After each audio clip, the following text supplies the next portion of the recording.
Welcome to the spiritual journey. Darshan Sagar ਆਪ ਸਭ ਜੀ ਦਾ ਧੰਨਵਾਦ ਹੈ। ਇਸ ਚੈਨਲ ਤੇ ਇਹ ਆਪ ਜੀ ਦਾ ਚੈਨਲ ਹੈ, ਕਿਉਂਕਿ ਇੱਥੇ ਅਸੀਂ ਆਪ ਜੀ ਦੀਆਂ ਗੱਲਾਂ ਜੋ ਆਪ ਜੀ ਨੇ ਸਾਡੇ ਹਜ਼ੂਰ ਦੇ ਨਾਲ ਕੀਤੀਆਂ ਜਾਂ ਉਹ ਟਾਈਮ ਬਤਾਇਆ ਉਹ ਕਰਦੇ ਹਾਂ। ਯਾਦਾਂ ਕਹਿੰਦੇ ਕਿ ਜਿਹੜਾ ਆਪਣੇ ਖਸਮ ਦੀ ਗੱਲ ਨਹੀਂ ਕਰਦਾ, ਜਿਹੜਾ ਆਪਣੇ ਪਿਆਰੇ ਦੀ ਗੱਲ ਨਹੀਂ ਕਰਦਾ, ਜਿਹੜਾ ਆਪਣੇ ਲਵਰ ਦੀ ਗੱਲ ਨਹੀਂ ਕਰਦਾ, ਉਹ ਬੰਦਾ ਕਹਿੰਦੇ ਕਿ ਵੀ ਪਿਆਰ ਦੇ ਕਾਬਿਲ ਨਹੀਂ ਹੈ। ਤੇ ਜਿਹਦੇ ਨਾਲ ਤੁਹਾਨੂੰ ਇਸ਼ਕ ਹੋ ਜਾਏ, ਪਿਆਰ ਹੋ ਜਾਏ, ਤੇ ਫਿਰ ਤੁਹਾਨੂੰ ਉਹਦੀਆਂ ਗੱਲਾਂ ਕਰਨ ਤੇ ਮਜ਼ਾ ਆਉਂਦਾ। ਤੇ ਇਹੋ ਹੀ ਪਿਆਰ ਹੈ ਕਿ ਆਪਣੇ ਸਾਹਿਬ ਦੀਆਂ ਗੱਲਾਂ ਕਰਨੀਆਂ ਚਾਹੀਦੀਆਂ। ਤੇ ਇਸ ਚੈਨਲ ਤੇ ਅਸੀਂ ਉਹ ਆਪਣੇ ਸਾਹਿਬ ਮਹਾਰਾਜ ਦਰਸ਼ਨ ਦਾਸ ਜੀ, ਜਿਨ੍ਹਾਂ ਨੇ ਇਹ ਦਾਸ ਧਰਮ ਦਾ ਬੂਟਾ ਲਾਇਆ, ਸੱਚਖੰਡ ਨਾਨਕ ਧਾਮ ਦਿੱਤਾ, ਤੇ ਅੱਜ ਥਾਂ ਥਾਂ ਤੇ ਹਰ ਮੇਰਾ ਖਿਆਲ ਕੰਟਰੀ ਦੇ ਵਿੱਚ ਲਗਾ ਲਓ, ਸ਼ਹਿਰ ਦੇ ਵਿੱਚ ਇਹ ਗੱਦੀ ਲੱਗੀ ਹੈ, ਮਹਾਰਾਜ ਦਾ ਦਰਬਾਰ ਲੱਗਿਆ, ਸੰਗਤਾਂ ਆਉਂਦੀਆਂ ਨੇ ਤੇ ਬੂਟਾ ਲੱਗਿਆ ਜੋ ਉਹਨਾਂ ਚਾਹਿਆ ਸੀ। ਉਹ ਕਹਿੰਦੇ ਸੀ ਹਮ ਆਏ ਕਰਨੇ ਲੋਕ ਭਲਾਈ, ਦੁੱਖ ਹਰ ਸਤਿਗੁਰੂ ਨਾਮ ਧਿਆਈ। ਕਿ ਲੋਕ ਭਲਾਈ ਅਸੀਂ ਕਰਨ ਆਏ ਹਾਂ, ਅਸੀਂ ਤੁਹਾਨੂੰ ਜਿਹੜੇ ਪੁਰਾਣੇ ਵਹਿਮਾਂ ਭਰਮਾਂ ਉਹਨਾਂ ਚੋਂ ਕੱਢਣ ਵਾਸਤੇ ਬਾਹਰ ਆਏ ਹਾਂ। ਸਿੱਧਾ ਸਾਦਾ ਮਿਸ਼ਨ ਜੋ ਤੁਹਾਨੂੰ ਦੇ ਰਹੇ ਹਾਂ ਕਿ ਇੱਥੇ ਚੱਲੋ ਤੇ ਸਰਬੱਤ ਦਾ ਭਲਾ ਕਰੋ, ਉਹਦਾ ਭਲਾ ਕਰੋ ਜਿਹਨੂੰ ਆਪ ਜੀ ਨਹੀਂ ਜਾਣਦੇ। ਅੱਜ ਕ੍ਰਿਸਮਸ ਦਾ ਪਾਵਨ ਪਵਿੱਤਰ ਦਿਹਾੜਾ ਹੈ ਤੇ ਇੰਗਲੈਂਡ ਜਾਂ ਯੂਰਪ ਦੇ ਵਿੱਚ ਸਭ ਤੋਂ ਜ਼ਿਆਦਾ ਵੈਸਟਰਨ ਕੰਟਰੀ 'ਚ ਮਨਾਇਆ ਜਾਂਦਾ। ਇਹ ਵੀ ਇੱਕ ਉਹ ਰੱਬ ਦੀ ਯਾਦ ਕਰਕੇ ਕਿ ਰੱਬ ਨੂੰ ਯਾਦ ਕਰਕੇ ਫੈਮਿਲੀ ਇਕੱਠੀ ਹੋਵੇ। ਤੇ ਅੱਜ ਦੇ ਦਿਨ ਤੇ ਜਿੱਥੇ ਜਿੱਥੇ ਵੀ ਕੋਈ ਕਿਸੇ ਦਾ ਬਾਹਰ ਕੰਮ ਕਰਦਾ ਹੈ, ਅੱਜ ਦੇ ਦਿਨ ਤੇ ਆਪਣੇ ਪਰਿਵਾਰ 'ਚ ਆਂਦਾ ਤੇ ਆਪਣੇ ਪਰਿਵਾਰ ਦੇ ਨਾਲ ਬੈਠ ਕੇ ਰੋਟੀ ਜਾਂ ਆਪਣੇ ਪਿਛਲੀਆਂ ਯਾਦਾਂ ਸਾਂਝੀਆਂ ਕਰਦਾ। ਅਸੀਂ ਵੀ ਅੱਜ ਆਪਣੀਆਂ ਜੋ ਯਾਦਾਂ ਆਪਣੇ ਮਹਾਰਾਜ ਦਰਸ਼ਨ ਦਾਸ ਜੀ ਦੇ ਯਾਦ 'ਚ ਸਾਂਝੀਆਂ ਕਰਨੀਆਂ। ਮਹਾਰਾਜ ਜੀ ਜਦੋਂ 84 'ਚ ਇੰਗਲੈਂਡ ਆ ਗਏ ਸੀਗੇ ਤੇ ਇੱਥੇ ਵੀ ਉਹਨਾਂ ਨੇ 84, 85 ਤੇ 86 ਦੀ ਕ੍ਰਿਸਮਸ ਦੇਖੀ ਸੀ, ਮਨਾਈ ਸੀ। ਤੇ ਇੱਕ ਕ੍ਰਿਸਮਸ 85 ਔਰ 86 ਦੇ ਵਿੱਚ ਦੋ ਜੋ ਵੀ ਮਹਾਰਾਜ ਨੂੰ ਸਾਰੇ ਸਾਲ 'ਚ ਭੇਟਾ ਮਿਲਦੀ ਹੁੰਦੀ ਸੀਗੀ ਉਹ ਜਮ੍ਹਾਂ ਹੁੰਦੀ ਰਹਿੰਦੀ ਸੀਗੀ। ਸੋਨਾ ਹੋਇਆ, ਚਾਂਦੀ ਹੋਈ, ਕੱਪੜੇ ਹੋਏ। ਤੇ ਜਦੋਂ ਕ੍ਰਿਸਮਸ ਉਹ ਆਈਆਂ ਸੀਗੀਆਂ ਦੋਨੇ, ਤੇ ਫਿਰ ਮਹਾਰਾਜ ਜੀ ਨੇ ਜੋ ਹੱਥ 'ਚ ਆਇਆ ਸੀ, ਜਿਹਨੂੰ ਚਾਹੁੰਦੇ ਸੀ ਉਹਨੂੰ ਬੁਲਾ ਕੇ ਉਹ ਸਾਰਾ ਹੀ ਵੰਡ ਦਿੰਦੇ ਸੀਗੇ। ਸੋ ਸਾਨੂੰ ਵੀ ਉਹ ਦਾਤੇ ਨੂੰ ਫਾਲੋ ਕਰਨਾ ਚਾਹੀਦਾ ਹੈ। ਇਸ ਦਿਨ ਤੇ ਇਹੋ ਜਿਹਾ ਧਰਮ ਕਰਮ ਕਰਨਾ ਚਾਹੀਦਾ ਹੈ ਕਿ ਜਿਹਦੇ ਕੋਲ ਕੁਛ ਨਹੀਂ, ਜਿਹਦਾ ਕੋਈ ਵੀ ਨਹੀਂ, ਅਸੀਂ ਵੀ ਇਹ ਕੰਮ ਕਰੀਏ ਕਿ ਉਹਨਾਂ ਤੱਕ ਕੁਛ ਨਾ ਕੁਛ ਪਹੁੰਚਾਈਏ। ਇਹ ਦਾਸੇ ਦਾ ਸੰਦੇਸ਼ ਹੈ ਮੇਰੇ ਵੱਲੋਂ ਆਪ ਸਭ ਨੂੰ। ਕ੍ਰਿਸਮਸ ਦੀਆਂ ਲੱਖ ਲੱਖ ਲੱਖ ਲੱਖ ਵਧਾਈਆਂ। Mary Christmas. ਅੱਜ ਸਾਡੇ ਨਾਲ ਨੇ ਦਾਸ ਬੋਬੀ ਜੀ। ਨਾਂ ਉਹਨਾਂ ਦਾ ਰਜੇਸ਼ ਹੈ, ਪਰ ਸਾਰੇ ਜਿਹਨੇ ਬੋਬੀ ਦੇ ਨਾਂ ਤੋਂ ਜਾਣਦੇ ਆ। ਤੇ ਮੈਨੂੰ ਪਤਾ ਜਦੋਂ ਇੱਕ ਵਾਰੀ ਫਿਲਮ ਆਈ ਸੀ ਬੋਬੀ, ਤੇ ਸਾਰੀ ਦੁਨੀਆ 'ਚ ਹੀ ਬੋਬੀ ਬੋਬੀ ਹੋ ਗਿਆ ਸੀ।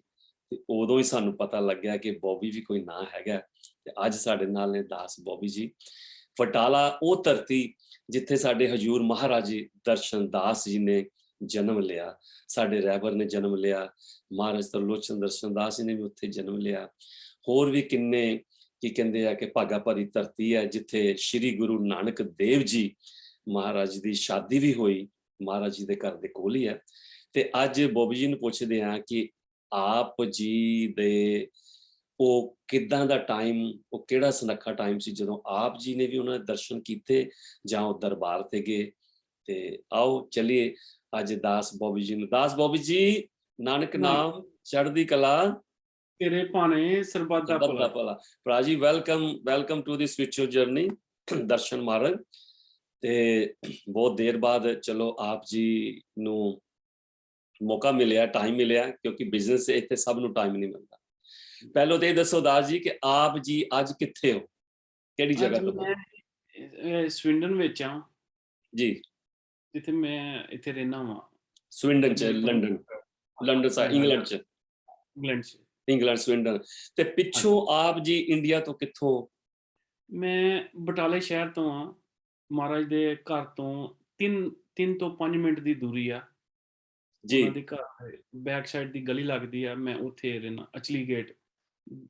ਮੈਂ ਇੱਕ ਚੀਜ਼ ਕਹਿਣਾ ਚਾਹਾਂਗਾ, ਦੀਪ ਭਾਜੀ ਦਾ ਤੇ ਮੇਰਾ ਘਰ ਸਾਂਝਾ। ਸੋ ਜਗਦੀਪ ਭਾਜੀ, ਜਿਨ੍ਹਾਂ ਨੂੰ ਵੱਡੇ ਮਹਾਰਾਜ ਜੀ ਭਾਜੀ ਦੇ ਨਾਂ ਤੋਂ ਜਾਣਦੇ ਸੀ, ਭਾਜੀ ਕਿਹਾ ਕਰਦੇ ਸੀ, ਤੇ ਉਹ ਸੱਚਖੰਡ ਨਾਨਕ ਧਾਮ ਦੇ ਪ੍ਰਧਾਨ ਹੋਇਆ ਕਰਦੇ ਸੀ। ਤੇ ਅੱਜ ਕੱਲ ਉਹ ਬਟਾਲੇ ਨੇ, ਦੀਪ ਭਾਜੀ ਜਿਨ੍ਹਾਂ ਨੂੰ ਕਹਿੰਦੇ। ਓਕੇ, ਹਾਂਜੀ। ਠੀਕ। ਤੇ ਤੁਸੀਂ ਕਪੂਰਥਲਾ ਆਪਣਾ ਬਟਾਲੇ ਸ਼ਹਿਰ 'ਚ ਉਸ ਵੇਲੇ ਕਿੰਨੇ ਕੁ ਸਾਲਾਂ ਦੇ ਹੋਣੇ ਜਦੋਂ ਮਹਾਰਾਜ ਜੀ ਉੱਥੇ ਆਪਣਾ ਬਾਬਾ ਦਰਸ਼ਨ ਦਾਸ ਦੇ ਨਾਂ ਤੋਂ ਜਾਣੇ ਜਾਂਦੇ ਸੀ, ਮੋਟਰਸਾਈਕਲ ਵਾਲੇ ਬਾਬਾ ਜੀ ਦੇ ਨਾਂ ਤੋਂ ਜਾਣੇ ਜਾਂਦੇ ਸੀ। ਆਪ ਜੀ ਉਦੋਂ ਕਿੰਨੀ ਕੁ ਉਮਰ ਦੇ ਹੋਣੇ?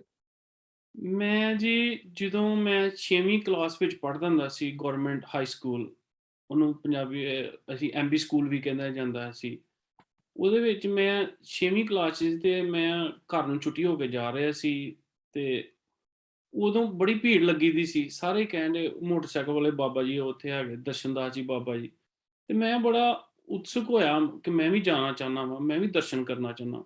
ਉੱਥੋਂ ਫਿਰ ਮੈਨੂੰ ਥੋੜ੍ਹੀ ਜਿਹੀ ਐਕਸਾਈਟਮੈਂਟ ਆਈ ਕਿ ਮੈਂ ਕਿਹਾ ਮੈਂ ਵੀ ਮੱਥਾ ਟੇਕਣਾ ਚਾਹੁੰਦਾ।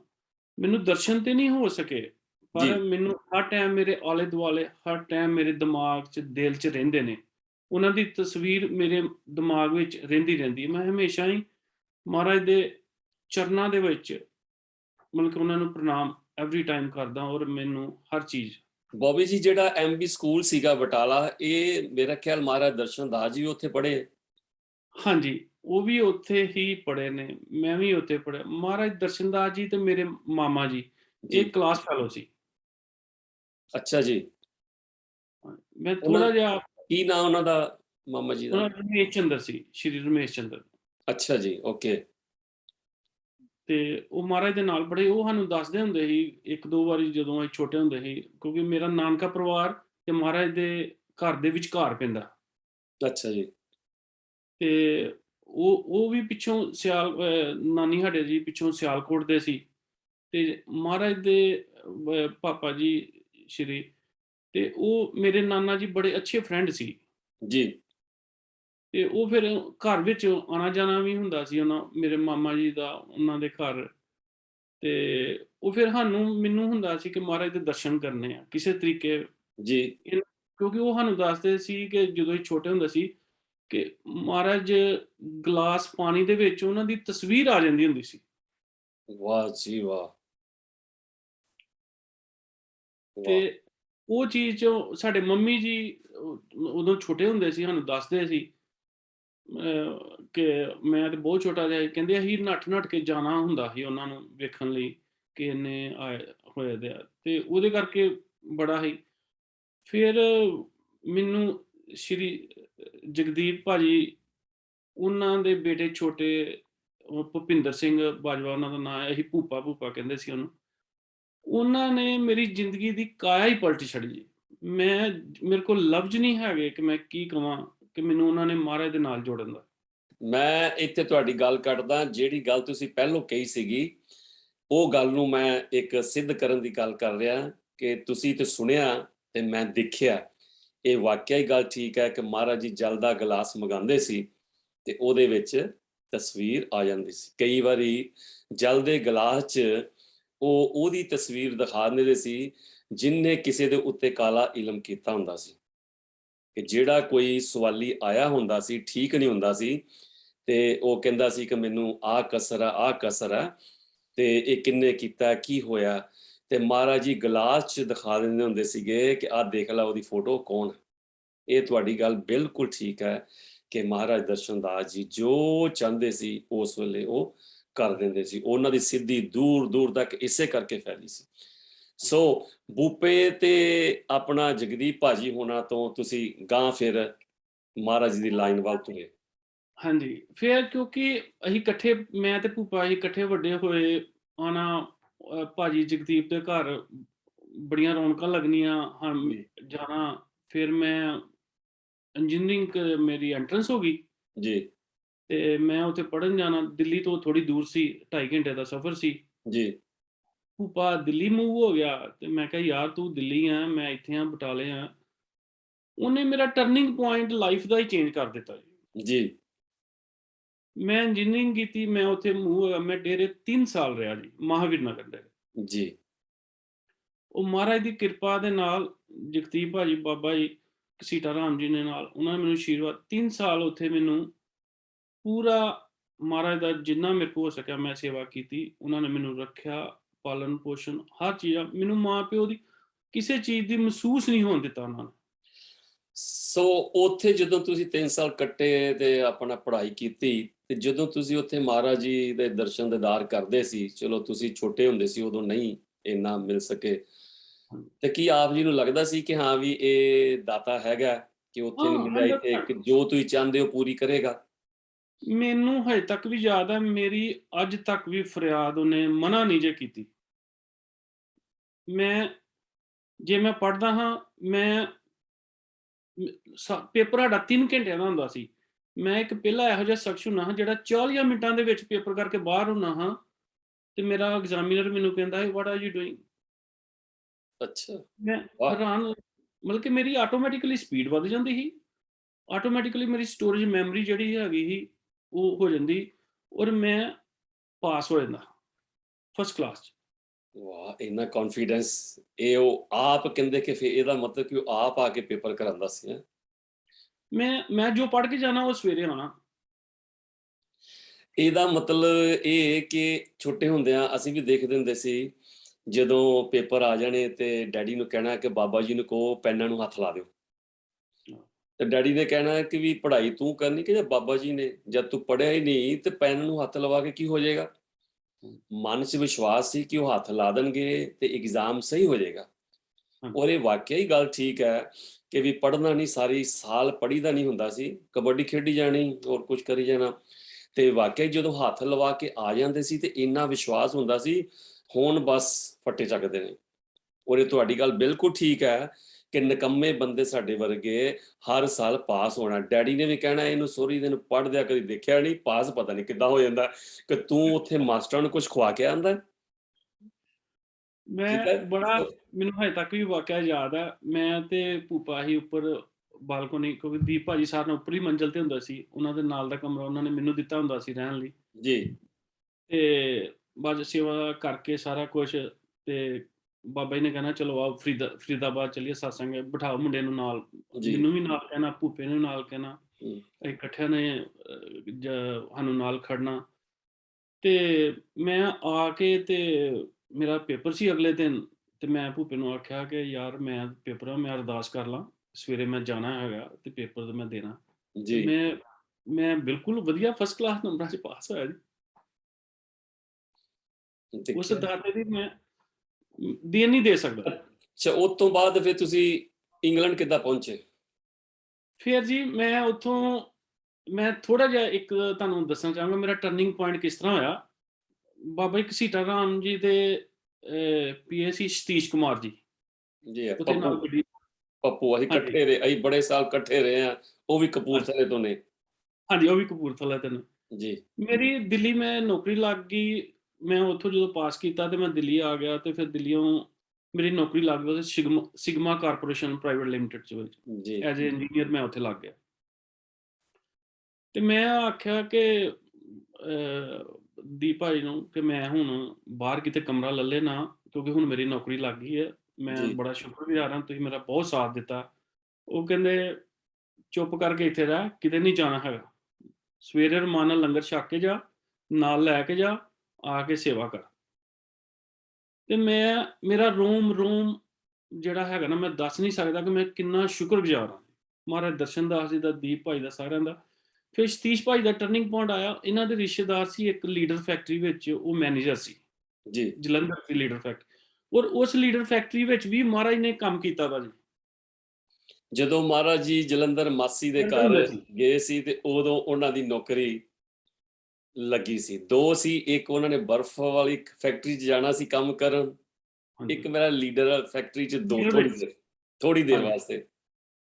ਉਹ ਮੈਂ ਜਦੋਂ ਉੱਥੇ ਗਿਆ, ਮੈਂ ਕਿਹਾ ਇਹ ਤੇ ਮਹਾਰਾਜ ਮੈਨੂੰ ਆਪਣੇ ਆਪ ਖਿੱਚਣ ਦੇ ਨੇ ਆਪਣੇ ਵੱਲ। ਜੀ ਤੇ ਮੈਂ ਜਦੋਂ ਉੱਥੇ ਜੁਆਇਨਿੰਗ ਕੀਤੀ, ਸਤੀਸ਼ ਭਾਜੀ ਨੇ ਮੈਨੇਜਰ ਨੂੰ ਫੋਨ ਕਰਤਾ, ਉਹਨਾਂ ਨੇ ਮੇਰੀ ਇੰਟਰਵਿਊ ਲਈ, ਮੈਂ ਇੰਟਰਵਿਊ 'ਚ ਸਿਲੈਕਸ਼ਨ ਹੋ ਗਈ। ਜੀ ਮੇਰੀ ਕੀ ਸਿਲੈਕਸ਼ਨ, ਮੇਰੀ ਔਕਾਤ ਕੀ ਹੈਗੀ ਸੀ, ਉਹ ਮਹਾਰਾਜ ਨੇ ਆਪਣੇ ਆਪ ਹੀ ਵਿਧੀ ਨਾਲ ਵਿਧੀ, ਗੱਲ ਨਾਲ ਗੱਲ ਬਣਾਤਾ। ਕਰਕੇ ਮਨ ਬਣਾਤਾ। ਇਨ ਦੀ ਮੀਨ ਟਾਈਮ ਹੀ ਮੇਰੀ ਮੈਰਿਜ ਹੋ ਗਈ। ਤੇ ਮੈਰਿਜ ਹੋਣ ਤੋਂ ਬਾਅਦ ਫਿਰ ਮੈਂ ਕਿਹਾ ਮਾਲਕਾ ਹੁਣ ਬਟਾਲਾ ਤੇ ਜਲੰਧਰ ਡੇਲੀ ਅਪ ਡਾਊਨ ਮੈਂ ਕਰਨਾ, ਸਵੇਰੇ ਮੈਂ 5 ਵਜੇ ਘਰੋਂ ਚੱਲਣਾ, ਜੀ, ਇੱਥੋਂ ਮੈਂ 9 ਵਜੇ ਮੈਂ ਡਿਊਟੀ, ਉੱਥੋਂ ਬਿਆਸ, ਬਿਆਸ ਤੋਂ ਟ੍ਰੇਨ ਫੜਨੀ ਜਲੰਧਰ, ਜਲੰਧਰ ਸਟੇਸ਼ਨ ਦੇ ਉੱਤੇ ਮੈਂ ਇੱਕ ਸਾਈਕਲ ਰੱਖਿਆ ਹੁੰਦਾ ਸੀ। ਜੀ, ਉਹ ਸਾਈਕਲ ਤੋਂ ਲੈ ਕੇ ਫਿਰ ਲੀਡਰ ਫੈਕਟਰੀ ਵਿੱਚ 20 ਮਿੰਟਸ ਦੀ ਡਰਾਈਵ ਹੀ ਬਾਈਕ ਦੇ ਉੱਤੇ। ਉੱਥੋਂ ਸਾਈਕਲ ਲੈ ਕੇ ਵਾਪਸ ਜਾਣਾ, ਫਿਰ ਬਿਆਸ ਜਾਣਾ, ਜਲੰਧਰ ਤੋਂ, ਬਿਆਸ ਤੋਂ ਫਿਰ ਬੱਸ ਫੜਨੀ ਜੀ, ਤੇ ਉਮਰਪੁਰੇ ਚੌਂਕ ਵਿੱਚ ਉੱਥੋਂ ਫਿਰ ਅੱਗੇ ਸਾਈਕਲ ਰੱਖਿਆ ਹੁੰਦਾ ਸੀ। ਤੇ ਫਿਰ ਮੈਂ ਫਰਿਆਦ ਕੀਤੀ ਤੇ ਇਨ ਦੀ ਮੀਨ ਟਾਈਮ ਮੇਰਾ ਸ਼ਾਦੀ ਹੋ ਗਈ ਤੇ ਬਾਅਦ 'ਚ ਮੇਰੇ ਬੇਟਾ ਹੋ ਗਿਆ, ਮਹਾਰਾਜ ਨੇ ਕਿਰਪਾ ਕਰਤੀ। ਔਰ ਜਿਸ ਦਿਨ ਮੇਰਾ ਬੇਟਾ ਹੋਇਆ, ਉਸ ਦਿਨ ਹੀ ਮੇਰੀ ਗਵਰਨਮੈਂਟ ਨੌਕਰੀ ਦੇ ਮੇਰੇ ਕਾਗਜ਼ ਆ ਗਏ ਜੀ। ਉਹ ਕਹਿੰਦੇ, ਅੱਛਾ, "ਤੂੰ ਇੰਨੇ ਧੱਕੇ ਜਿਹੇ ਖਾਣ ਡਿਆ ਤੇ ਇੱਥੇ ਮਹਾਰਾਜ ਨੇ ਉਹਨੇ ਕਿਹਾ ਤੂੰ ਇੱਥੇ ਬਹਿ।" ਠੀਕ, ਬਟਾਲੇ ਵਿੱਚ ਹੀ ਜੀ, ਜੀ, ਉਹ ਵੀ ਇੰਡਸਟਰੀ ਡਿਪਾਰਟਮੈਂਟ 'ਚ। ਉਸ ਟਾਈਮ ਤੇ ਇੰਡਸਟਰੀ ਡਿਪਾਰਟਮੈਂਟ ਦਾ ਬੜਾ ਬੋਲਬਾਲਾ ਸੀ ਜੀ, ਤੇ ਮੈਨੂੰ ਐਜ਼ ਏ ਸੀਨੀਅਰ ਕੰਸਲਟੈਂਟ ਲਾਤਾ ਉਹਨਾਂ ਨੇ ਜੀ, ਤੇ ਮੈਂ ਤੇ ਮਾਲਕ ਦਾ ਦੇਣ ਨਹੀਂ ਦੇ ਸਕਦਾ ਜੀ। ਲੋਕਾਂ ਦੇ ਲੱਖਾਂ ਰੁਪਈਏ ਮੈਂ ਖੁਦ ਵੀ ਦੀਪ ਭਾਜੀ ਨੂੰ ਪਤਾ ਵਾ ਕਿ ਕਿੰਨਾ ਮੈਂ ਤੇ ਭੂਪੇ ਨੇ ਸਟਰਗਲ ਕੀਤਾ ਕਿ ਕਿਤੇ ਸਾਡੀ ਮਹਾਰਾਜ ਸੁਣ ਲਏ, ਸਾਡਾ ਕਿਤੇ ਵੀਜ਼ਾ। ਮੈਂ ਕਿਹਾ ਦਿੱਲੀ ਦਾ ਕੋਈ ਏਜੰਟ, ਪੰਜਾਬ ਦਾ ਕੋਈ ਏਜੰਟ ਨਹੀਂ ਛੱਡਿਆ ਹੋਣਾ, ਲੱਖਾਂ ਰੁਪਈਏ ਅਸੀਂ ਬੈਗਾਂ ਵਿੱਚ ਭਰ ਕੇ ਲੈ ਕੇ ਕਿ ਯਾਰ ਕੋਈ ਸਾਡਾ ਵੀਜ਼ਾ ਲਵਾ ਦੇ, ਕੋਈ ਸਾਡਾ ਵੀਜ਼ਾ ਲਵਾ ਦੇ। ਜੀ, ਜਿਨ੍ਹਾਂ ਦੇ ਵੀਜ਼ੇ ਲੱਗੇ ਹੋਣੇ, ਹੂੰ, ਉਹਨਾਂ ਹੂੰ, ਨੇ ਸਾਨੂੰ ਏਜੰਟ ਨਹੀਂ ਦੱਸਣਾ ਜੀ। ਠੀਕ ਹੈ, ਤੇ ਮਾਲਕ ਦੀ ਐਡੀ ਕਿਰਪਾ ਮੈਂ ਕਿਹਾ ਮਾਲਕਾ ਤੇਰੇ ਹੱਥ ਡੋਰੀ, ਦਿਲ ਤੇ ਹੈਗਾ ਬੜਾ ਜਾਣਦਾ ਹੈ ਔਰ ਜਿਸ ਤਰ੍ਹਾਂ ਤੂੰ ਕਹੇਂਗਾ ਉਸ ਤਰ੍ਹਾਂ ਹੀ ਹੋਣਾ ਹੈਗਾ, ਮੇਰੇ ਹੱਥ 'ਚ ਨਹੀਂ ਹੈਗਾ। ਹੁਣ ਮੈਂ ਥੱਕ ਗਿਆ ਵਾ। ਜੀ, ਮੇਰੀ ਭਾਜੀ ਤੁਸੀਂ ਯਕੀਨ ਨਹੀਂ ਕਰੇ, ਮੇਰੀ ਦੀਵਾਨੀ ਨਹੀਂ ਜੇ ਲੱਗੀ। ਵਾਹ! ਜਦੋਂ ਵੀਜ਼ਾ ਲਾਉਣ ਵਾਲਾ ਆਪਣਾ ਹੋਵੇ ਤੇ ਫਿਰ ਪੈਸੇ ਦੀ ਲੋੜ ਨਹੀਂ। ਔਰ ਉਸ ਟਾਈਮ ਤੇ ਇਸ ਤਰ੍ਹਾਂ ਦਾ ਮਾਹੌਲ ਹੈਗਾ ਸੀ ਕਿ ਮੈਨੂੰ ਹੁੰਦਾ ਸੀ ਕਿ ਮਹਾਰਾਜ ਮੇਰੇ ਅੰਗ ਸੰਗ ਹੈਗੇ, ਮੈਨੂੰ ਕਿਸੇ ਦੀ ਪਰਵਾਹ ਹੀ ਨਹੀਂ। ਮੈਂ ਬੋਦਰ ਹੀ ਨਹੀਂ ਕਰਦਾ ਹੁੰਦਾ। ਦਲੇਰੀ ਮਨ ਵਿੱਚ ਇੰਨੀ ਕੁ ਸੀ, ਮੈਂ ਤੁਹਾਨੂੰ ਲਫ਼ਜ਼ਾਂ ਨਾਲ ਨਹੀਂ ਬਿਆਨ ਕਰ ਸਕਦਾ। ਸੋ ਫਿਰ ਵੀਜ਼ਾ ਲੱਗ ਗਿਆ ਜੀ। ਵੀਜ਼ਾ ਲੱਗਿਆ, ਹੂੰ, ਮੇਰੀ ਆਉਣ ਜਾਣ ਦੀ ਬਿਜ਼ਨਸ ਕਲਾਸ ਦੀ ਟਿਕਟ ਮੇਰੀ ਗਵਰਨਮੈਂਟ ਨੇ ਦਿੱਤੀ ਜੀ। ਨਹੀਂ ਤੁਹਾਨੂੰ ਪੰਜਾਬ ਗਵਰਨਮੈਂਟ ਨੇ ਭੇਜਿਆ ਜਾਂ ਪੰਜਾਬ ਗਵਰਨਮੈਂਟ ਨੇ ਮੈਨੂੰ ਭੇਜਿਆ। ਵਾਹ! ਕਿਆ ਬਾਤ ਹੈ। Very nice. ਦੇਖੋ, ਕਿੱਥੇ ਲੋਕਾਂ ਦੀਆਂ ਮਿੰਨਤਾਂ ਪਾਉਂਦੇ, ਕਿੱਥੇ ਗਵਰਨਮੈਂਟ ਤੁਹਾਨੂੰ ਆਪ ਭੇਜ ਰਹੀ ਹੈ। ਲੱਖਾਂ ਰੁਪਈਏ ਜੇਬਾਂ 'ਚ ਲੈ ਕੇ ਘੁੰਮਦੇ। ਮੇਰੇ ਫਾਦਰ ਸਾਹਿਬ ਨੇ, ਮਮ ਨੇ ਪਲਾਟ ਵੇਚਿਆ। ਮੈਂ 2.5 ਲੱਖ ਰੁਪਇਆ ਆਪਣੀ ਉੱਥੇ ਦਿੱਲੀ ਰੱਖਿਆ ਬੈਂਕ ਵਿੱਚ ਕਿ ਕਿਤੇ ਵੀਜ਼ਾ ਲੱਗ ਜਾਏ ਯਾਰ, ਚੱਲ ਜਾਈਏ ਬਾਹਰ। ਕਿਉਂਕਿ ਮੇਰੇ ਕਜ਼ਨ ਬ੍ਰਦਰ ਸਾਰੇ ਹੈਗੇ ਆ ਜਿਹੜੇ ਉਹ ਸਾਰੇ ਬਾਹਰ ਸੀ। ਉਹ ਫਿਰ ਜਦੋਂ ਵੱਡੇ-ਵੱਡੇ ਟੈਚੀ ਲੈ ਕੇ ਜਾਂਦੇ ਹੁੰਦੇ ਸੀ ਤੇ ਸਾਨੂੰ ਮਨ ਵਿੱਚ ਐਕਸਾਈਟਮੈਂਟ ਆਉਂਦੀ ਹੁੰਦੀ ਸੀ। ਯਾਰ ਇਹ ਤੇ ਪੈਸੇ ਬੜੇ ਖਰਚਦੇ ਆ, ਇਹ ਤੇ ਇੱਥੇ ਆ ਕੇ ਆਹ ਚੀਜ਼ ਲੈਂਦੇ ਆ, ਆਹ ਚੀਜ਼ ਲੈਂਦੇ ਆ। ਇਹੋ ਤੇ ਭੁਲੇਖਾ ਨਾ, ਇੱਥੇ 24-24 ਘੰਟੇ ਸ਼ਿਫਟਾਂ ਲਾ ਕੇ ਆਪਣੇ ਢਿੱਡ ਨੂੰ ਬੰਨ੍ਹ ਕੇ, ਮੂੰਹ ਨੂੰ ਬੰਨ੍ਹ ਕੇ ਜਦੋਂ ਇੰਡੀਆ ਜਾਣਾ, ਉਦੋਂ ਲਿਸ਼ਕ-ਪੁਸ਼ਕ ਦੱਸਣੀ ਹੈ, ਪਰਵਾਹ ਨਹੀਂ ਕਰਨੀ, ਆ ਕੇ ਫਿਰ 7 ਦਿਨ ਲਾਣੇ ਆ। ਹਾਂਜੀ, ਇਸ ਕਰਕੇ ਤੇ ਉੱਥੋਂ ਦੇ ਵਿਚਾਰੇ ਜਿਹੜੇ ਭੋਲੇ-ਭਾਲੇ ਉਹ ਸੋਚਦੇ ਸੀ ਪਤਾ ਨਹੀਂ ਇੰਗਲੈਂਡ 'ਚ ਤੇ ਪੈਸੇ ਦਰਖਤਾਂ ਨੂੰ ਲੱਗੇ ਲੱਗਦੇ ਆ। ਬਿਲਕੁਲ। ਹੂੰ, ਉਹ ਮਾਲਕ ਨੇ ਬਹੁਤ ਦਰਸ਼ਨ ਦਾ, ਮਹਾਰਾਜ ਦਾ ਮੇਰਾ ਕੰਨ ਹੈ ਨਾ ਜਿਹੜਾ, ਮੈਂ ਉਹ ਵੀ ਉਹਦਾ ਧੰਨਵਾਦੀ ਤੇ ਹਾਂ ਕਿ ਇੱਕ ਫਿਰ ਬੰਦੇ ਨੂੰ ਕੁਛ ਨਹੀਂ ਸੀ, ਬੋ ਕਿੱਥੇ ਲਿਆ ਕੇ ਬਿਠਾਤਾ। ਬੋਬੀ ਜੀ, ਇਹ ਪਤਾ ਕੀ ਹੈ, ਇਹ ਜਿਹਦੇ ਅੰਦਰ ਉਹਦੀ ਇਹ ਯਾਦ ਜਾਂ ਅਹਿਸਾਸ ਹੈਗਾ ਨਾ, ਉਹੀ ਕਹਿ ਸਕਦਾ ਹੈ। ਬੜੇ ਮੈਂ ਦੇਖੇ ਆ ਆਪਣੀ ਜ਼ਿੰਦਗੀ ਦੇ ਵਿੱਚ, ਲੱਖਾਂ ਆਏ, ਲੱਖਾਂ ਚਲੇ ਗਏ, ਜਿਨ੍ਹਾਂ ਨੇ ਦੁਬਾਰਾ ਮੁੜ ਕੇ ਦੇਖਿਆ ਹੀ ਨਹੀਂ, ਯਾਦ ਨਹੀਂ ਕੀਤਾ, ਉਹ ਕ੍ਰਿਤਕਣ ਹੋ ਜਾਂਦੀ ਹੈ। ਠੀਕ ਹੈ, ਤੁਹਾਡੇ ਤੇ ਇੱਕ ਪਾਣੀ ਦਾ ਗਲਾਸ ਮਹਾਰਾਜ ਜੀ ਕਹਿੰਦੇ ਕਿਸੇ ਨੇ ਪਿਆਇਆ, ਉਹਦਾ ਵੀ ਇਹਸਾਨ ਨਹੀਂ ਭੁੱਲਣਾ ਚਾਹੀਦਾ। ਤੇ ਸਾਡੀ ਤੇ ਜ਼ਿੰਦਗੀ ਦਾਤੇ ਨੇ ਬਦਲ ਦਿੱਤੀ ਤੇ ਸਾਡਾ ਤੇ ਰੋਮ ਰੋਮ ਹਰ ਵੇਲੇ ਸ਼ੁਕਰੀਆ ਅਦਾ ਕਰਦਿਆਂ ਥੱਕਣਾ ਹੀ ਨਹੀਂ ਚਾਹੀਦਾ। ਹੁਣ ਔਰ ਤੁਸੀਂ ਇਹ ਮੈਨੂੰ ਦੱਸੋ, ਇੰਗਲੈਂਡ ਆ ਹਾਂਜੀ, ਕੇ ਫਿਰ ਕੀ ਕੀਤਾ, ਕਿਸ ਤਰ੍ਹਾਂ ਆਪਣੀ ਸੈਟਿੰਗ ਕੀਤੀ? ਕਿਉਂ ਬੰਦਾ ਇੰਗਲੈਂਡ ਆ ਕੇ ਇਹ ਤਾਂ ਨਹੀਂ ਕਹਿੰਦਾ ਹੁਣ ਮੈਂ ਵਾਪਸ ਜਾਵਾਂ, ਫਿਰ ਤੇ ਇਹ ਕਹਿੰਦਾ ਕਿ ਹੁਣ ਆ ਗਿਆ, ਇੱਥੇ ਕੋਈ ਹੋਣਾ ਦੇਖੋ ਚਾਹੀਦਾ। ਜੀ, ਕੀ ਕਹਿੰਦੇ ਨੇ ਕਿ ਲੱਕੜ ਦੇ ਲੋਹਾ ਜਿਹੜਾ ਹਮੇਸ਼ਾ ਲੱਕੜ ਨਾਲ ਤਰਦਾ। ਬਿਲਕੁਲ ਇਹ ਠੀਕ। ਮਹਾਰਾਜ ਨੇ ਕੋਈ ਬੇੜੀ ਬਣਾਈ, ਉਹਨਾਂ ਨੇ ਆਪੇ ਚੱਪੂ ਚਲਾਏ, ਅਸੀਂ ਨਾਲ ਕਹਿ ਲਓ ਕਿ ਨਾਲ ਜੁੜ ਗਏ। ਕਿਤੇ ਨਿੱਕੀ ਜੀ ਮੋਹਰੀ ਹੈਗੀ ਸੀ, ਉਹਦੇ ਵਿੱਚ ਵੜਤਾ ਸਾਨੂੰ ਮਹਾਰਾਜ ਨੇ ਤੇ ਸਾਡੀ ਵੀ ਨਈਆ ਪਾਰ ਹੋ ਗਈ। ਹੂੰ, ਔਰ ਇੱਥੇ ਆ ਕੇ ਵੀ ਜੀ, ਮੈਨੂੰ 1 ਰੁਪਈਆ ਨਹੀਂ ਲੱਗਾ ਮੈਨੂੰ ਪੱਕੇ ਹੋਣ 'ਚ ਵੀ। ਜਿੱਤੇ ਉਹਦੀ ਨਜ਼ਰੇ ਕਰਮ ਹੋ ਜੇ, ਠੀਕ ਹੈ, ਫਿਰ ਉਹਦੇ ਕੰਮ ਕਦੀ ਰੁਕ ਸਕਦੇ ਆ, ਉਹਦਾ ਨੁਕਸਾਨ ਹੋ ਸਕਦਾ? ਕਦੀ ਵੀ ਨਹੀਂ। ਇਹ ਸਾਡੇ ਬੜੀਆਂ ਦਿਲਾਂ ਔਕੜਾਂ ਦੇ ਆਈਆਂ, ਭੁਲੇਖੇ ਆ। ਬੜੀਆਂ ਔਕੜਾਂ ਆਈਆਂ, ਬਹੁਤ ਮੁਸ਼ਕਲਾਂ ਆਈਆਂ, ਪਰ ਮੈਂ ਡਰ ਨਹੀਂ ਛੱਡਿਆ। ਉਹ ਮੈਂ ਜਿੰਨਾ ਮਹਾਰਾਜ ਬੋਬੀ ਜੀ, ਲੱਗਿਆ ਮੈਂ ਤੁਹਾਡੀ ਗੱਲ ਕੱਟਦਾ ਕਿ ਜੇ ਜੀ ਇਹ ਸੌਰੀ। ਚੀਜ਼ਾਂ ਨਾ ਆਉਂਦੀਆਂ ਨਾ, ਤੇ ਤੁਹਾਨੂੰ ਇਹ ਚੀਜ਼ ਦਾ ਅਹਿਸਾਸ ਨਹੀਂ ਹੋਣਾ ਸੀ। ਕੰਮ ਉਹਨੇ ਕੀਤੇ ਆ, ਪਤਾ ਇਹਨੂੰ ਅਹਿਸਾਸ ਵੀ ਕਰਾਇਆ। ਮੈਂ ਕਿਹਾ ਮੈਂ ਤੇ ਪੱਲਾ ਤੇਰਾ ਨਹੀਂ ਛੱਡਣਾ, ਜੋ ਮਰਜ਼ੀ ਕਰ, ਤੂੰ ਮੈਨੂੰ ਕੱਢ ਦੇ। ਮੈਂ ਕਈ ਗੱਲਾਂ ਵਿੱਚ ਬੜਾ, ਮੈਨੂੰ ਬਹੁਤ ਲੋਕਾਂ ਨੇ ਬਟਾਲੇ ਦੇ ਵੀ, ਡੇਰਿਆਂ ਵਾਲੇ ਨੇ ਵੀ ਕੁਝ ਗੱਲਾਂ ਕਹੀਆਂ। ਮੈਂ ਕਿਹਾ ਨਹੀਂ, ਮੈਂ ਸੱਚਾ ਵਾਂ, ਮੈਂ ਮਹਾਰਾਜ ਦੇ ਦਰ ਲੱਗਾ, ਮੈਂ ਕਿਸੇ ਦਾ ਨੁਕਸਾਨ ਨਹੀਂ ਕਰਦਾ, ਮੈਂ ਕਿਸੇ ਨੂੰ ਮਾੜਾ ਚੰਗਾ ਨਹੀਂ ਕਹਿੰਦਾ। ਮੈਂ ਰੱਬ ਦਾ ਨਾਂ, ਸਵੇਰੇ ਉੱਠ ਕੇ ਭਾਜੀ ਰਜੋਈ ਕਰੀਦੀ ਹੈ, ਬਿਨਾਂ ਖਾਧੇ ਪੀਤੇ ਨਹਾਉਣ ਤੋਂ, ਚਾਹੇ ਮੈਨੂੰ ਬੁਖਾਰ ਹੋਏ, ਚਾਹੇ ਮੈਨੂੰ ਕੁਛ ਹੋਏ, ਮੈਂ ਨਹਾ ਕੇ ਮਹਾਰਾਜ ਦੀ ਰਜੋਈ ਪੜ੍ਹਨੀ ਪੜ੍ਹਨੀ ਹੈ, ਸੌਣ ਤੋਂ ਪਹਿਲੇ ਪੜ੍ਹਨੀ ਪੜ੍ਹਨੀ ਹੈ। ਇਹ ਆਪਣਾ ਅਸੂਲ ਬਣਾਇਆ ਦਾ ਮੈਂ ਜੀ। ਬੋਬੀ ਜੀ, ਮੈਂ ਇੱਕ ਗੱਲ ਤੁਹਾਨੂੰ ਜ਼ਰੂਰ ਕਹਿਣਾ ਚਾਹੁੰਦਾ। ਚਲੋ, ਜੋ ਵੀ ਤੁਹਾਡੇ ਨਾਲ ਜਾਂ ਕਿਸੇ ਨੇ ਕਿਹਾ ਤੁਹਾਨੂੰ, ਕਿਸੇ ਨੇ ਕੁਛ ਬੋਲਿਆ, ਠੀਕ ਹੈ, ਇਹ ਦੁਨੀਆ ਦੀ ਫਿਦਰਤ ਹੈਗੀ ਹੈ, ਠੀਕ ਹੈ। ਅੱਛਾ, ਜਿਹੜੇ ਗੁਰੂ ਵਾਲੇ ਹੁੰਦੇ ਆ, ਉਹਨਾਂ ਦੀ ਫਿਦਰਤ ਇਹ ਹੋਣੀ ਚਾਹੀਦੀ ਹੈ ਕਿ ਜੋ ਕੋਈ ਕਹਿੰਦਾ ਉਹਨੂੰ ਕਹਿਣ ਦਿਓ, ਠੀਕ ਹੈ। ਆਪਣੀ ਡੋਰ ਗੁਰੂ ਦੇ ਹੱਥ ਛੱਡ ਦਿਓ। ਹੁਣ ਆਪ ਸੋਚੋ, ਬਟਾਲਾ ਸ਼ਹਿਰ ਦੇ ਵਿੱਚ ਜਦੋਂ ਮਹਾਰਾਜ ਜੀ ਦਰਸ਼ਨਦਾਸ, ਬਾਬਾ ਦਰਸ਼ਨਦਾਸ ਜੀ ਦੇ ਨਾਂ ਤੋਂ ਜਾਣੇ ਜਾਂਦੇ ਸੀ, ਤੇ ਥੋੜਿਆਂ ਨੇ ਕਿਤੇ ਬੁਰਾ ਭਲਾ ਕਿਹਾ, ਬਹੁਤ ਕਿਹਾ ਬਹੁਤ ਵੀ ਕਿਹਾ, ਹੋਏਗਾ, ਠੀਕ ਬਹੁਤ ਹੈ। ਕਿਹਾ ਜੀ। ਬੜਿਆਂ ਨੇ ਮਹਾਰਾਜ ਦੀ ਕਾਪੀ ਵੀ ਕਰਨੀ ਸ਼ੁਰੂ ਕੀਤੀ, ਬਾਬਾ ਦਰਸ਼ਨਦਾਸ ਦੀ, ਠੀਕ। ਪਰ ਬਾਬਾ ਦਰਸ਼ਨਦਾਸ ਜੀ ਨੇ ਕਿਸੇ ਨੂੰ ਗਾਲ ਨਹੀਂ ਕੱਢੀ, ਉਹਨਾਂ ਕਿਹਾ ਸਭ ਦਾ ਭਲਾ। ਤੇ ਬਾਬਾ ਨਾਨਕ ਨਾਮ ਚੜ੍ਹਦੀ ਦਰਸ਼ਨਦਾਸ ਕਲਾ। ਮਹਾਰਾਜ ਦਰਸ਼ਨਦਾਸ ਬਣ ਕੇ ਸਾਰੀ ਦੁਨੀਆ 'ਚ ਛਾ ਗਏ। ਬਿਲਕੁਲ ਹੋ ਗਏ ਨਾ। ਬਿਲਕੁਲ। ਇੱਕ ਇੱਕ ਬਟਾਲੇ ਦਾ ਡੇਰਾ ਸੀ, ਤੇ ਅੱਜ ਮੇਰਾ ਖਿਆਲ ਹਜ਼ਾਰਾਂ ਹੀ ਮਹਾਰਾਜ ਜੀ ਦੇ ਸਥਾਨ ਮਹਾਰਾਜ ਨੇ, ਜੀ, ਬਿਲਕੁਲ ਦਰਬਾਰ ਬਿਲਕੁਲ ਨੇ, ਪਰ ਬਿਲਕੁਲ। ਮਹਾਰਾਜ ਦਰਸ਼ਨਦਾਸ ਨੇ ਕਿਸੇ ਨੂੰ ਨਹੀਂ ਕਿਹਾ ਮਾੜਾ, ਨਹੀਂ ਠੀਕ ਨਹੀਂ ਹੈ। ਇਸ ਕਰਕੇ ਬਾਬਾ ਜੀ, ਸਾਨੂੰ ਉਹ ਚੀਜ਼ਾਂ ਨਾਲ ਪਰਵਾਹ ਹੀ ਨਹੀਂ ਕਰਨੀ ਚਾਹੀਦੀ। ਬਸ ਨਹੀਂ, ਮੈਂ ਮਾਲਕ ਤੋਂ ਹਮੇਸ਼ਾ ਬਸ ਇਹੋ ਮੰਗਿਆ ਕਿ ਜਿੰਨਾ ਵੱਧ ਤੋਂ ਵੱਧ ਭਲਾ ਹੋ ਸਕੇ, ਜਿੰਨਾ ਕਰ ਸਕੀਏ ਮੈਂ ਜ਼ਰੂਰ ਕਰਾਂ, ਉਹਦੀ ਉਤਸਵ ਦੇ ਵਿੱਚ ਰਵਾਂ, ਉਹਦੀ ਰਜ਼ਾ ਦੇ ਵਿੱਚ ਰਵਾਂ, ਜੀ। ਔਰ ਉਸ ਨੂੰ ਹਮੇਸ਼ਾ ਹਾਜ਼ਰ ਨਾਜ਼ਰ ਆਪਣੇ ਦਿਲ ਵਿੱਚ ਸਮਾ ਕੇ ਰੱਖਾਂ। ਸੋ ਹੁਣ ਤੁਸੀਂ ਇੱਥੇ ਪੱਕੇ ਹੋ ਇੰਗਲੈਂਡ ਦੇ ਵਿੱਚ, ਤੇ ਕੀ ਕਰ ਹਾਂਜੀ, ਰਹੇ ਹੋ?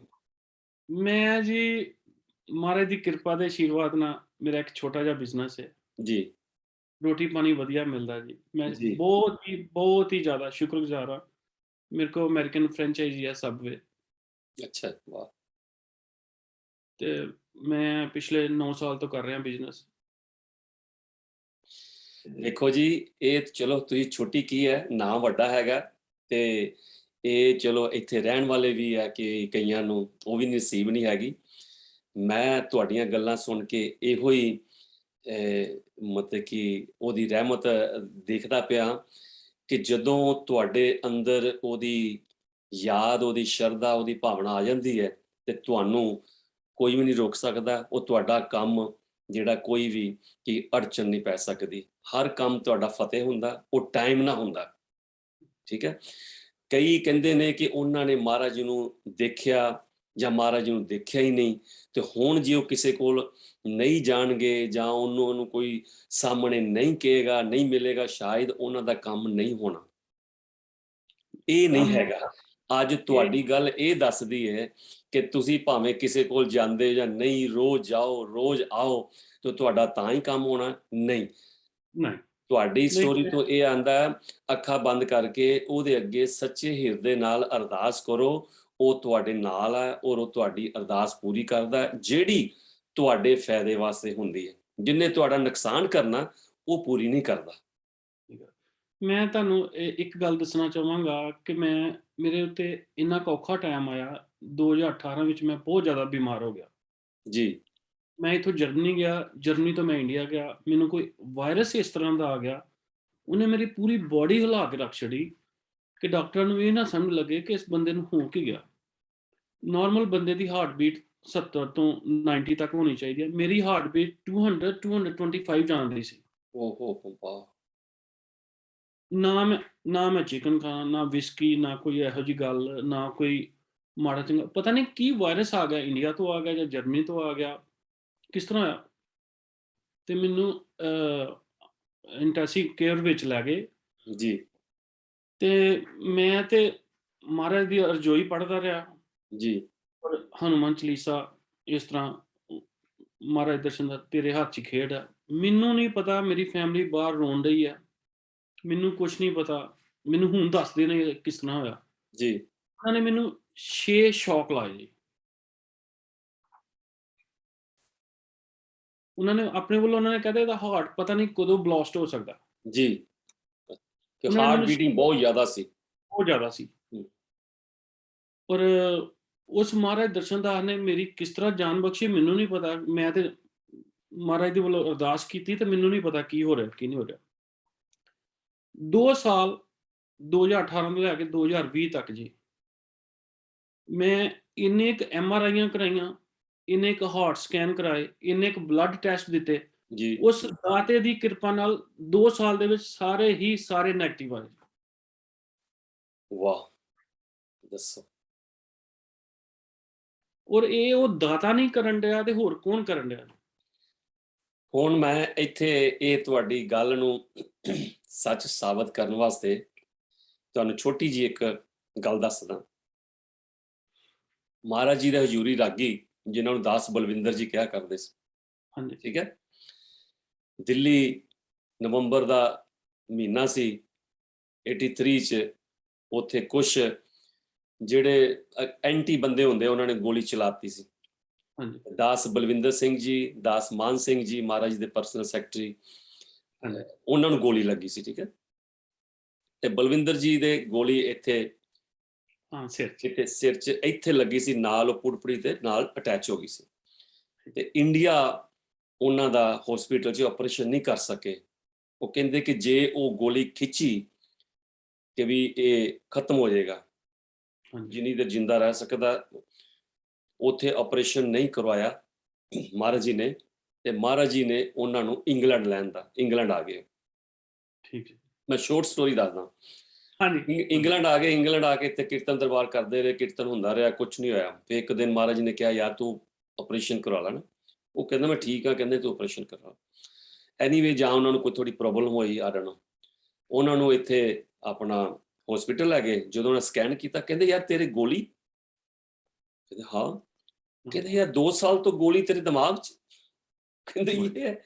ਕਹਿੰਦੇ ਯਾਰ ਤੂੰ ਆਪਰੇਸ਼ਨ ਕਿਉਂ ਨਹੀਂ ਕਰਾਇਆ? ਸੋ ਉਹਨਾਂ ਨੇ ਸਕੈਨ ਕੀਤੇ, ਦੇਖਿਆ ਤੇ ਉਹਨਾਂ ਕਿਹਾ ਇਹ ਤੇ ਵੈਰੀ ਡੇਂਜਰਸ ਹੈ ਕਿ ਜਿਹੜੀ ਗੋਲੀ ਹੈਗੀ ਹੈ ਉਹ ਬ੍ਰੇਨ ਦੀ ਝਿੱਲੀ ਦੇ ਨਾਲ ਲੱਗੀ ਹੈ, ਜਿੱਥੇ ਸਮਝ ਲਓ ਸਾਰਾ ਜੰਕਸ਼ਨ ਬਾਕਸ ਹੈ। ਜੇ ਅਸੀਂ ਖਿੱਚੀ ਉਹ ਸਾਰਾ ਫਿਊਜ਼ ਸਮਝ ਲਓ ਉੱਡ ਜਾਣਾ। ਜੇ ਕਹਿੰਦੇ ਕਿ ਇਹਦੀ ਕਿਸਮਤ ਚੰਗੀ ਹੋਈ ਬਚ ਗਿਆ, ਇਹ ਪੈਰਾਲਾਈਜ਼ ਹੋ ਜਾਣਾ। ਸੋ ਇਹਦੀ ਜਿਹੜੀ ਲਾਈਫ ਹੈ ਇਹ ਡੇਂਜਰਸ, ਕਿ ਸਹੀ। ਇਹ ਮਤਲਬ ਕਿ ਬਹੁਤ ਘੱਟ ਚਾਂਸ ਹੈ ਇਹ ਬਚ ਸਕੇ। ਤੇ ਕਹਿੰਦੇ ਜਦੋਂ ਹਜ਼ੂਰ ਮਹਾਰਾਜ ਜੀ ਦੇ ਕੋਲ ਮਹਾਰਾਜ ਜੀ ਨੂੰ ਕਿਹਾ ਕਿ ਇੱਦਾਂ, ਮਹਾਰਾਜ ਕਹਿੰਦੇ ਕਿ ਉਹ ਜਿਹੜੇ ਉਹਦਾ ਸਕੈਨ ਹੈਗੇ ਲੈ ਕੇ ਆਓ। ਕਹਿੰਦੇ ਉਹਦੇ ਸਕੈਨ ਲਿਆਂਦੇ ਤੇ ਮਹਾਰਾਜ ਜੀ ਆਪਣੇ ਰੂਮ ਸੀਗੇ। ਤੇ ਮਹਾਰਾਜ ਜੀ ਨੇ ਜੋ ਦੇਖਿਆ, ਫਿਰ ਉਹਨਾਂ ਪੁੱਛਿਆ ਕਹਿੰਦੇ ਗੋਲੀ ਕਿੱਥੇ ਆ? ਉਹ ਕਹਿੰਦੇ ਜੀ ਆਹ ਜਿਹੜਾ ਹੈਗਾ ਨਾ ਇੱਥੇ ਆਹ ਹੈ ਗੋਲੀ। ਮਹਾਰਾਜ ਨੇ ਸਾਰਾ ਬ੍ਰੇਨ ਦੇਖਿਆ, ਮਹਾਰਾਜ ਨੇ ਫੜਿਆ ਕਹਿੰਦੇ ਪੈਨ ਜਾਂ ਪੈਨਸਲ, ਉਹਨਾਂ ਨੇ ਗੋਲ ਚੱਕਰ ਉੱਥੇ ਗੋਲੀ ਦੇ ਉਹਦਾ ਮਾਰ ਦਿੱਤਾ। ਕਹਿੰਦੇ ਜਾਓ, ਨਾਨਕ ਪਾਤਸ਼ਾਹ ਮਿਹਰ ਕਰੇਗਾ, ਉਹਨਾਂ ਨੂੰ ਕਹੋ ਆਪਰੇਸ਼ਨ ਕਰੋ, ਇਹਨੂੰ ਕੁਛ ਨਹੀਂ ਹੋਏਗਾ। ਧੰਨ ਦਰਸ਼ਨ। ਠੀਕ ਹੈ। ਤੇ ਡਾਕਟਰ ਕਹਿੰਦੇ ਕਿ ਨਹੀਂ ਤੁਸੀਂ ਸਾਈਨ ਕਰੋ ਕਿ ਇਹ ਕੁਛ ਨਹੀਂ ਹੋਏਗਾ, ਇਹਦੀ ਬਚਣ ਦੀ ਉਮੀਦ ਨਹੀਂ ਹੈਗੀ। ਬਿਲਕੁਲ ਠੀਕ। ਮਹਾਰਾਜ ਨੇ ਕਿਹਾ ਠੀਕ ਹੈ ਸਾਈਨ ਕਰ। ਇਹ ਦੇਖ ਲਓ ਕਿ ਉਹ ਦਾਤੇ ਦੇ ਰੰਗ, ਜਿੱਥੇ ਉਹਨਾਂ ਨੇ ਨਾਨਕ ਲਿਖਤਾ ਸੀ ਕਿ ਨਾਨਕ ਪਾਤਸ਼ਾਹ ਮੇਰਾ ਇਹਨੂੰ ਕੁਛ ਨਹੀਂ ਹੁੰਦੇਗਾ, ਉਹਨਾਂ ਨੂੰ ਕੁਛ ਨਹੀਂ ਹੋਇਆ। ਸਕਸੈਸਫੁਲ ਆਪਰੇਸ਼ਨ ਹੋਇਆ। ਡਾਕਟਰ ਵੀ ਹੈਰਾਨ ਹੋ ਗਏ ਕਿ ਇਦਾਂ ਕਦੀ ਨਹੀਂ ਹੋਇਆ। ਨਾ ਉਹਨਾਂ ਦੀ ਮੈਮਰੀ ਗਈ, ਨਾ ਉਹ ਪੈਰਾਲਾਈਜ਼ ਹੋਏ, ਨਾ ਸੁਣਨਾ ਬੰਦ ਹੋਇਆ, ਕੁਛ ਵੀ ਨਹੀਂ ਹੋਇਆ।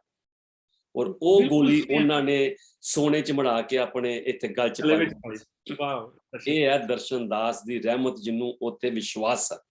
ਜੋ ਤੁਸੀਂ ਕਿਹਾ ਨਾ ਕਿ ਤੁਹਾਨੂੰ ਮੌਤ ਦੇ ਮੂੰਹ 'ਚੋਂ ਕੱਢਿਆ ਬਾਹਰ। ਕੱਢਿਆ, ਉਹ ਕੱਢ ਕਿਉਂਕਿ ਮੈਨੂੰ ਸਕਦਾ। ਡਾਕਟਰ ਨੇ ਡਰਾਈਵਿੰਗ ਬੰਦ ਕੀਤੀ ਸੀ, ਮੈਨੂੰ ਨੱਠਣਾ ਬੰਦ ਕੀਤਾ ਸੀ, ਮੈਨੂੰ ਜਿਮ ਜਾਣਾ ਬੰਦ ਕੀਤਾ ਸੀ। ਮੈਂ ਸਭ ਕੁਝ ਕਰਦਾ। ਜਦੋਂ ਮੈਂ 2 ਮਹੀਨਿਆਂ ਬਾਅਦ ਹੀ ਮੈਂ ਡਰਾਈਵਿੰਗ ਸ਼ੁਰੂ ਕਰਵਾ ਦਿੱਤੀ। ਮੈਂ ਮੋਟਰਵੇ ਤੇ ਚੜਿਆ, ਮੈਂ ਕਿਹਾ ਮਾਲਕਾ ਤੇਰੇ ਹੱਥ ਡੋਰ ਹੈ, ਜੇ ਮਰਨਾ ਤੇ ਮਰਨਾ ਹੀ ਹੈ, ਜੇ ਤੂੰ ਰੱਖਣਾ ਤੇ ਰੱਖਣਾ ਹੀ ਆ। ਆਹ ਗੱਡੀ ਚੱਲੀ ਆ ਧੰਨ ਦਰਸ਼ਨ। ਤੇ ਵੇਖ ਲਓ ਅੱਜ ਤੱਕ ਰੁਕਣ ਨਹੀਂ ਡਈ ਹੈਗੀ, ਇੱਥੇ ਚੱਲੀ ਜਾਂਦੀ। ਅਜੇ ਤਾਂ ਗੱਡੀ ਚੱਲੀ ਜਾਂਦੀ ਹੈ। ਹੁਣ ਇਹ ਦੱਸੋ ਤੁਸੀਂ ਕਿ ਹਰ ਚੀਜ਼ ਉਹਦੀ ਹੈ, ਇਹ ਜ਼ਿੰਦਗੀ ਵੀ ਉਹਦੀ ਹੈ, ਠੀਕ ਹੈ? ਤੁਸੀਂ ਬਿਲਕੁਲ। ਕਹਿੰਦੇ ਹਰ ਸਾਹ ਉਹਦਾ, ਉਹਨੇ ਸਭ ਕੁਝ ਦਿੱਤਾ।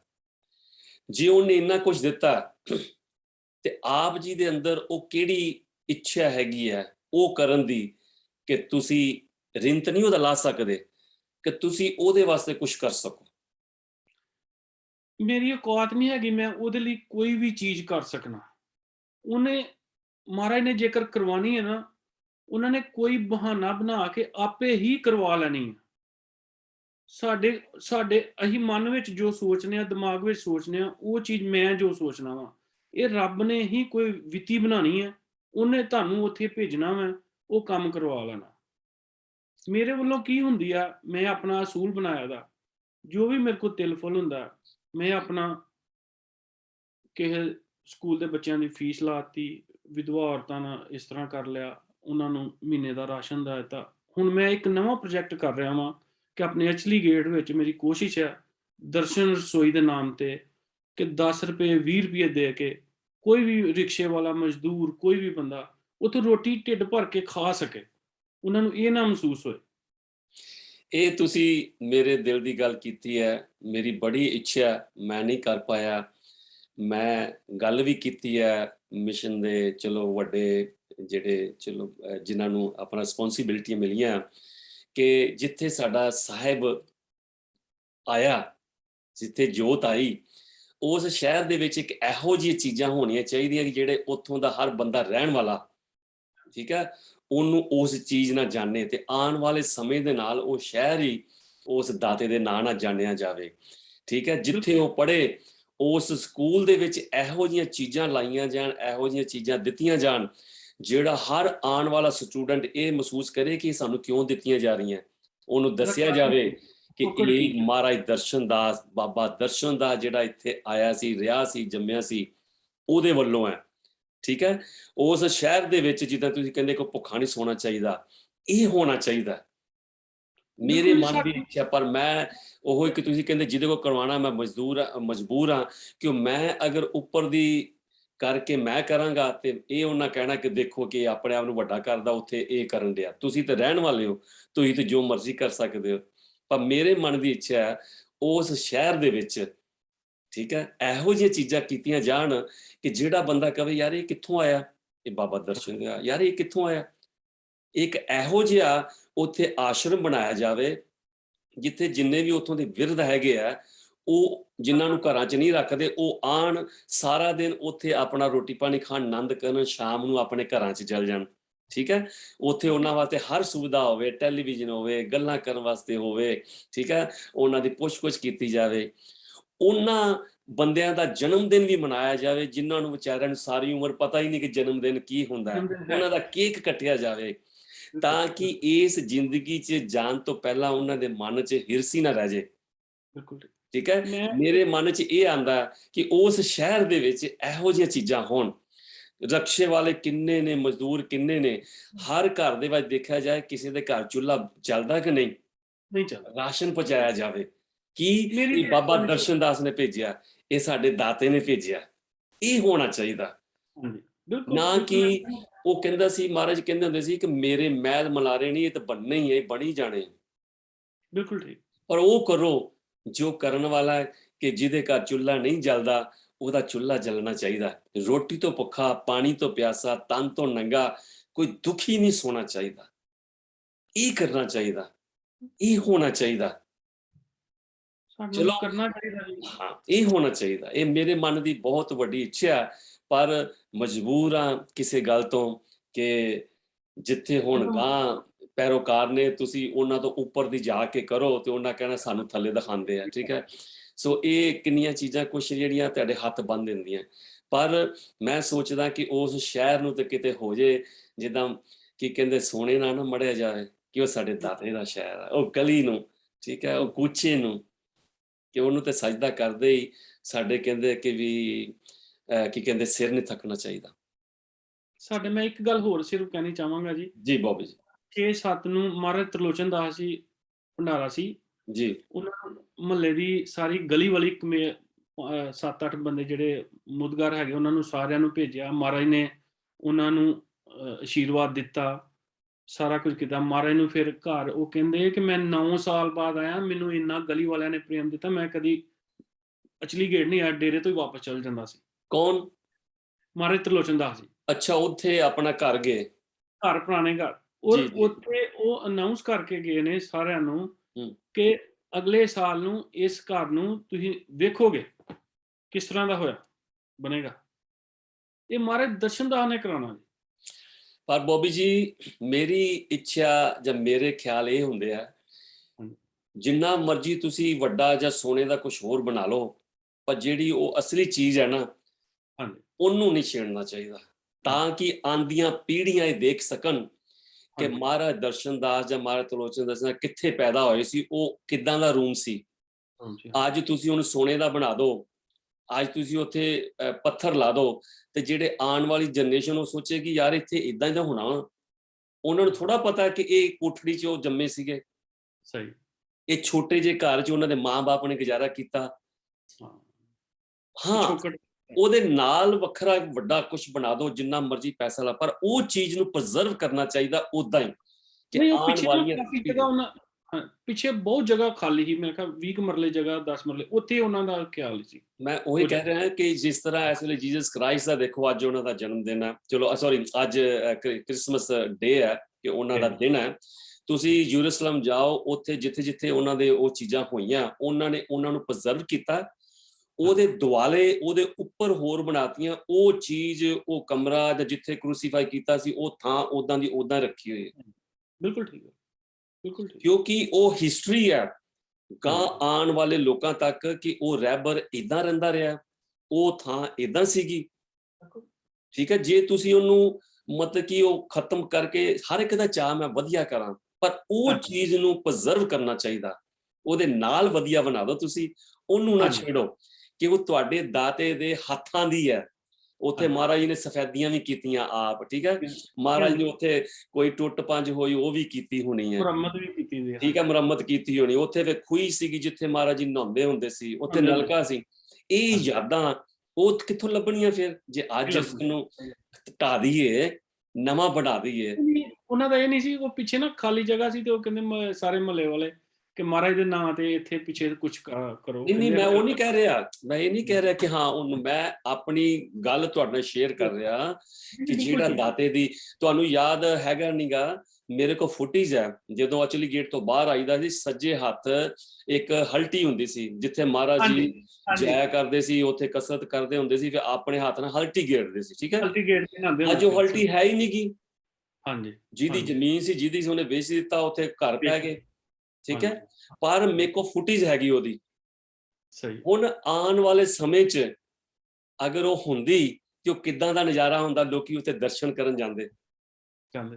ਅਸੀਂ ਖੁਦ ਉੱਥੇ ਨਹਾਉਂਦੇ ਰਹੇ ਹਾਂ ਜੀ, ਅਸੀਂ ਘੁਲਦੇ ਰਹੇ ਹਾਂ, ਉੱਥੇ ਡੰਬਲ ਕਰਦੇ ਰਹੇ ਹਾਂ। ਦੇਖ ਲਓ, ਮੈਂ ਮਹਾਰਾਜ ਜੀ ਨੇ ਰਹਿਮਤ ਕੀਤੀ, ਤੇ ਜਦੋਂ ਮੈਂ ਡਾਕੂਮੈਂਟਰੀ ਬਣਾਈ ਮੈਨ ਆਫ ਪੀਸ, ਤੁਸੀਂ ਦੇਖੀ ਕਿ ਨਹੀਂ, ਉਦੋਂ ਉਹ ਫਿਲਮ ਉੱਥੇ ਕਰਕੇ ਆਏ ਸੀ ਅਸੀਂ। ਠੀਕ ਹੈ, ਉਸ ਵੇਲੇ ਚੱਲਦੀ ਨਹੀਂ ਸੀ, ਬੰਦ ਹੋ ਗਈ ਸੀ। ਜੇ ਉਹ ਅਸੀਂ ਲਈ ਹੁੰਦੀ, ਉਹ ਜਗ੍ਹਾ ਖਰੀਦੀ ਹੁੰਦੀ ਉਨੀ ਕੀ, ਤੇ ਅੱਜ ਉਹ ਚੀਜ਼ਾਂ ਨਾ, ਉਹ ਚੀਜ਼ਾਂ ਤੁਹਾਡੇ ਮਨ ਨੂੰ ਨਾ ਇੱਕ ਇੱਥੇ ਖੋਹ ਪੈਦਾ ਕਰਦੀਆਂ, ਉਹਨੂੰ ਦੇਖ ਕੇ ਕਿ ਦਾਤੇ ਦੇ ਹੱਥ ਲੱਗੇ ਸੀ ਤੇ ਦਾਤਾ ਇੱਥੇ ਖੁਦ ਵਰਜਿਸ਼ ਕਰਦਾ ਸੀ।